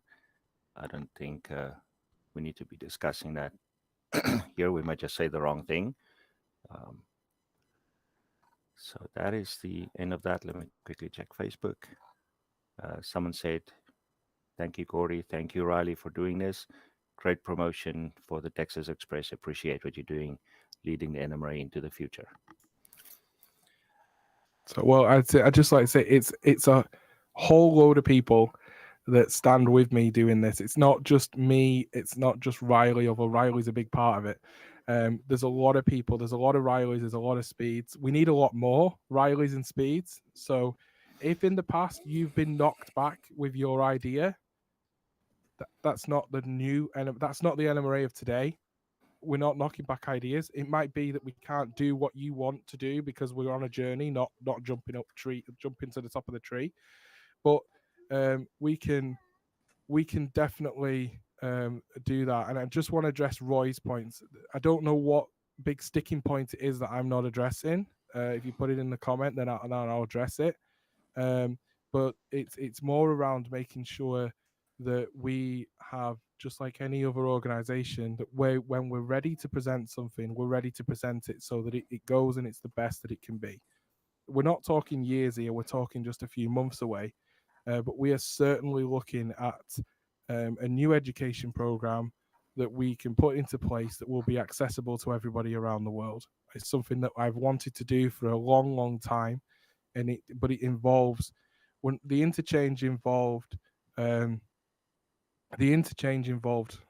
maybe 50 people to get the interchange live, and a core group of about 6 or 7. To get an education program live available to everyone, it's going to take about 500 people, and probably a core group of about 100, and that's a long time to take things forward. So in terms of AP certificates, so so there's a reason why. Okay, so let's address the AP question. So the question is, why must I do AP certificates through the division I live in instead of the ones where I have friends and I'm a remote club member of? The reason that AP is set up in a way where it goes through divisions is because it's not to say that this would happen, but it is to prevent it happening where it has happened. Is that it's about learning and developing. It's not about having people's mates inflate scores or pass judgment on their models. It's about somebody independent of that person critiquing their models. Also, it needs to be done in a way where we can best support you locally to develop. Now, if there's a situation where it does exist, there's a lot of people that spend 6 months of the year in one part of the country and 6 months of the year in another. We have arrangements whereby the AP chairs in both areas are aware that the members working on their models, aware that the member moves around, and they will work together. So there's no situation that we can't address and we can't resolve, but it does need a conversation with the local AP chair so we're aware of it.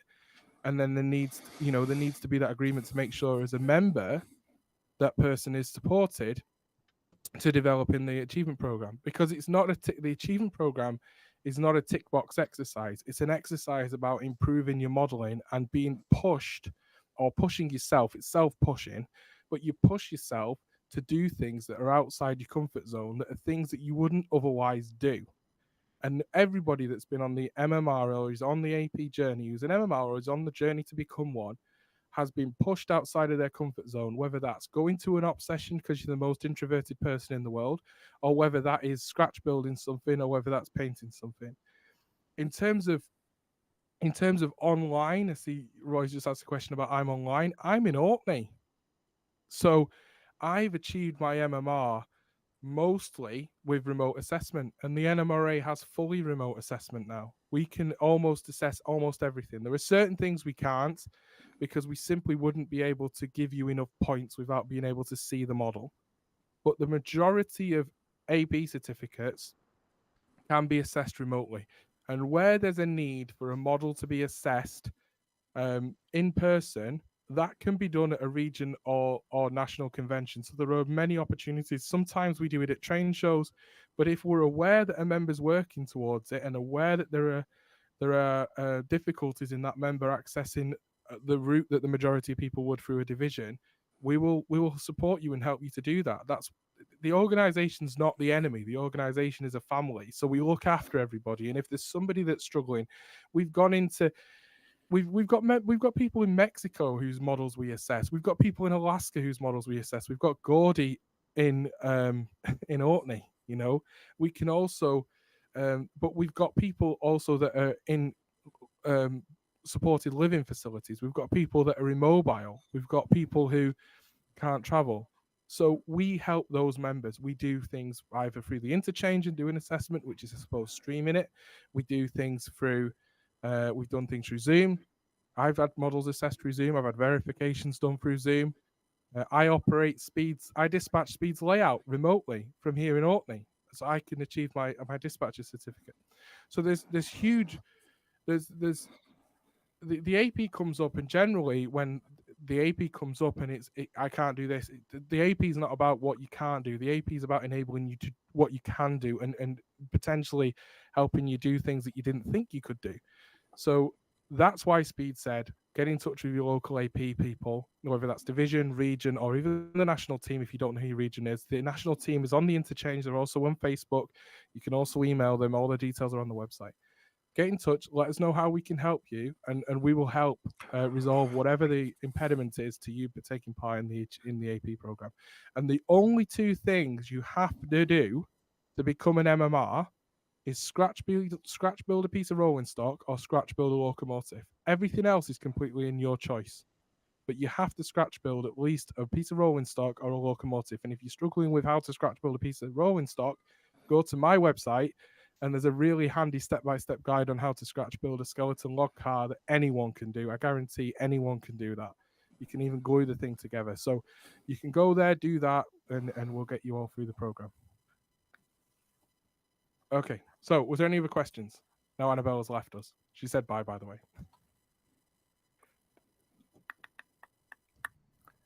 I think that's all the questions we got here Okay, awesome. on Facebook and YouTube. Awesome. Well, thank you everybody for watching another NMRAx. Really sorry that we had some technical difficulties at the beginning. Maybe if you all buy mini Gordys, we may be able to invest in some additional technology that will help prevent future technical difficulties. No small plug there. It's a mini plug. That was a mini plug. There we go. And we can now have mini plugs from mini prints. Bernard, we'll have to have a new feature. But yeah, that's great. Oh, question just popped in. Can new divisions be created, or do we need to try to change our existing division? Well, initially, yes. I think initially the thing that we would like people to do is support their local division. There are circumstances where new divisions can be created, but it's something that people need to agree on. There certainly needs to be a number of members that want to see that happen in that area. It can't just be 3 people fall out with 3 other people. I mean, we all say the joke of, in Orkney at the moment, there are 2 NMRA members, and I'm terrified that if we recruit a third, we'll have 2 different divisions, right?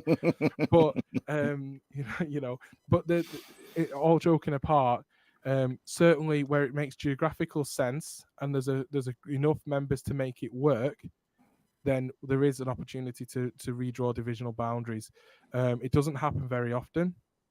But certainly it's not something that doesn't never happen. But you know, before you think about splitting a division up, you've got to make sure that there's activities in both halves. There's been far too many cases in the past where a division spans an area, everybody lives in town A, and 3 or 4 people live in town B, and the guys in town A get fed up of the one time a year they have a meeting in town B and they have to travel 2 hours to it, and so they cut town B out of their division. And it just withers and dies. If you look at the way the NMRA is, the I-81 corridor is devoid of divisions, at least 1 or 2 hours either side of I-81, all the way through Roanoke, which is a major railroad town. You wouldn't believe it, but that's because of what happens. So ultimately, though, as an organization, we have a leadership problem.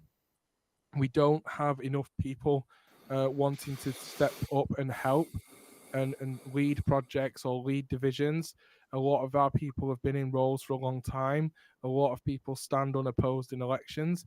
And that's not healthy going forward. We don't want loads of disagreement. We wouldn't want loads of arguments. We want collaboration and working. But we are a family. We're not always going to agree. But we're certainly not going to stop somebody that wants to put in some time and effort to grow and do something. So, yeah, I would certainly say the first step there should be getting involved in the existing division, doing everything you can to step up and help. Understanding that they may not at first, trust me, people might not see your vision.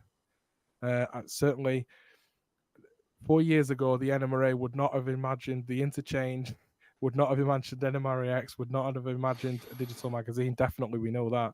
So it's just a case of understanding that it's a journey that we go on, but being part of that journey is really important. So if people want to do that, that would be well supported. So. Okay, there was a question about the thing we mentioned about the Sipping and Switching Society. I do not see Martin in here yet, so I am very sure that they're going to connect that into the breakout rooms. So if you want to see, if you have questions for Gordy and Riley, then certainly go to the breakout rooms. What's the Sipping and Switching Society? The Sipping and Switching Society is all I know is that they show up at a place, they rent it for a weekend, and within half an hour they assemble all these things that's almost like Freemo, but they have their own way of clicking together and rolling them in. I was told you can push a whole layout through into the gymnasium as you park the next minivan to bring the next module in, and then they operate on it for the whole weekend. I believe they also invite the public to come see it then, but Martin has someone with a camera on the inside that could give us a live stream of it. So since he's not here, I'm very sure they're going to do it in the breakout room. Awesome. So get yourselves over to the breakout rooms if you've not already done that when we finish the stream, and hopefully Martin will be able to connect us to the Sipping and Switching Society, who have a really good speed mo. It's Freemo, but it's fast. Freemo setup. And I really encourage folk to go over there and have a look at what's going on and see There may be a group somewhere near you. So Cool. Thank you very, very much. Thank you, Riley. Thank you, Gordy. We'll see you on the far side. Thanks so much. Take care, everyone.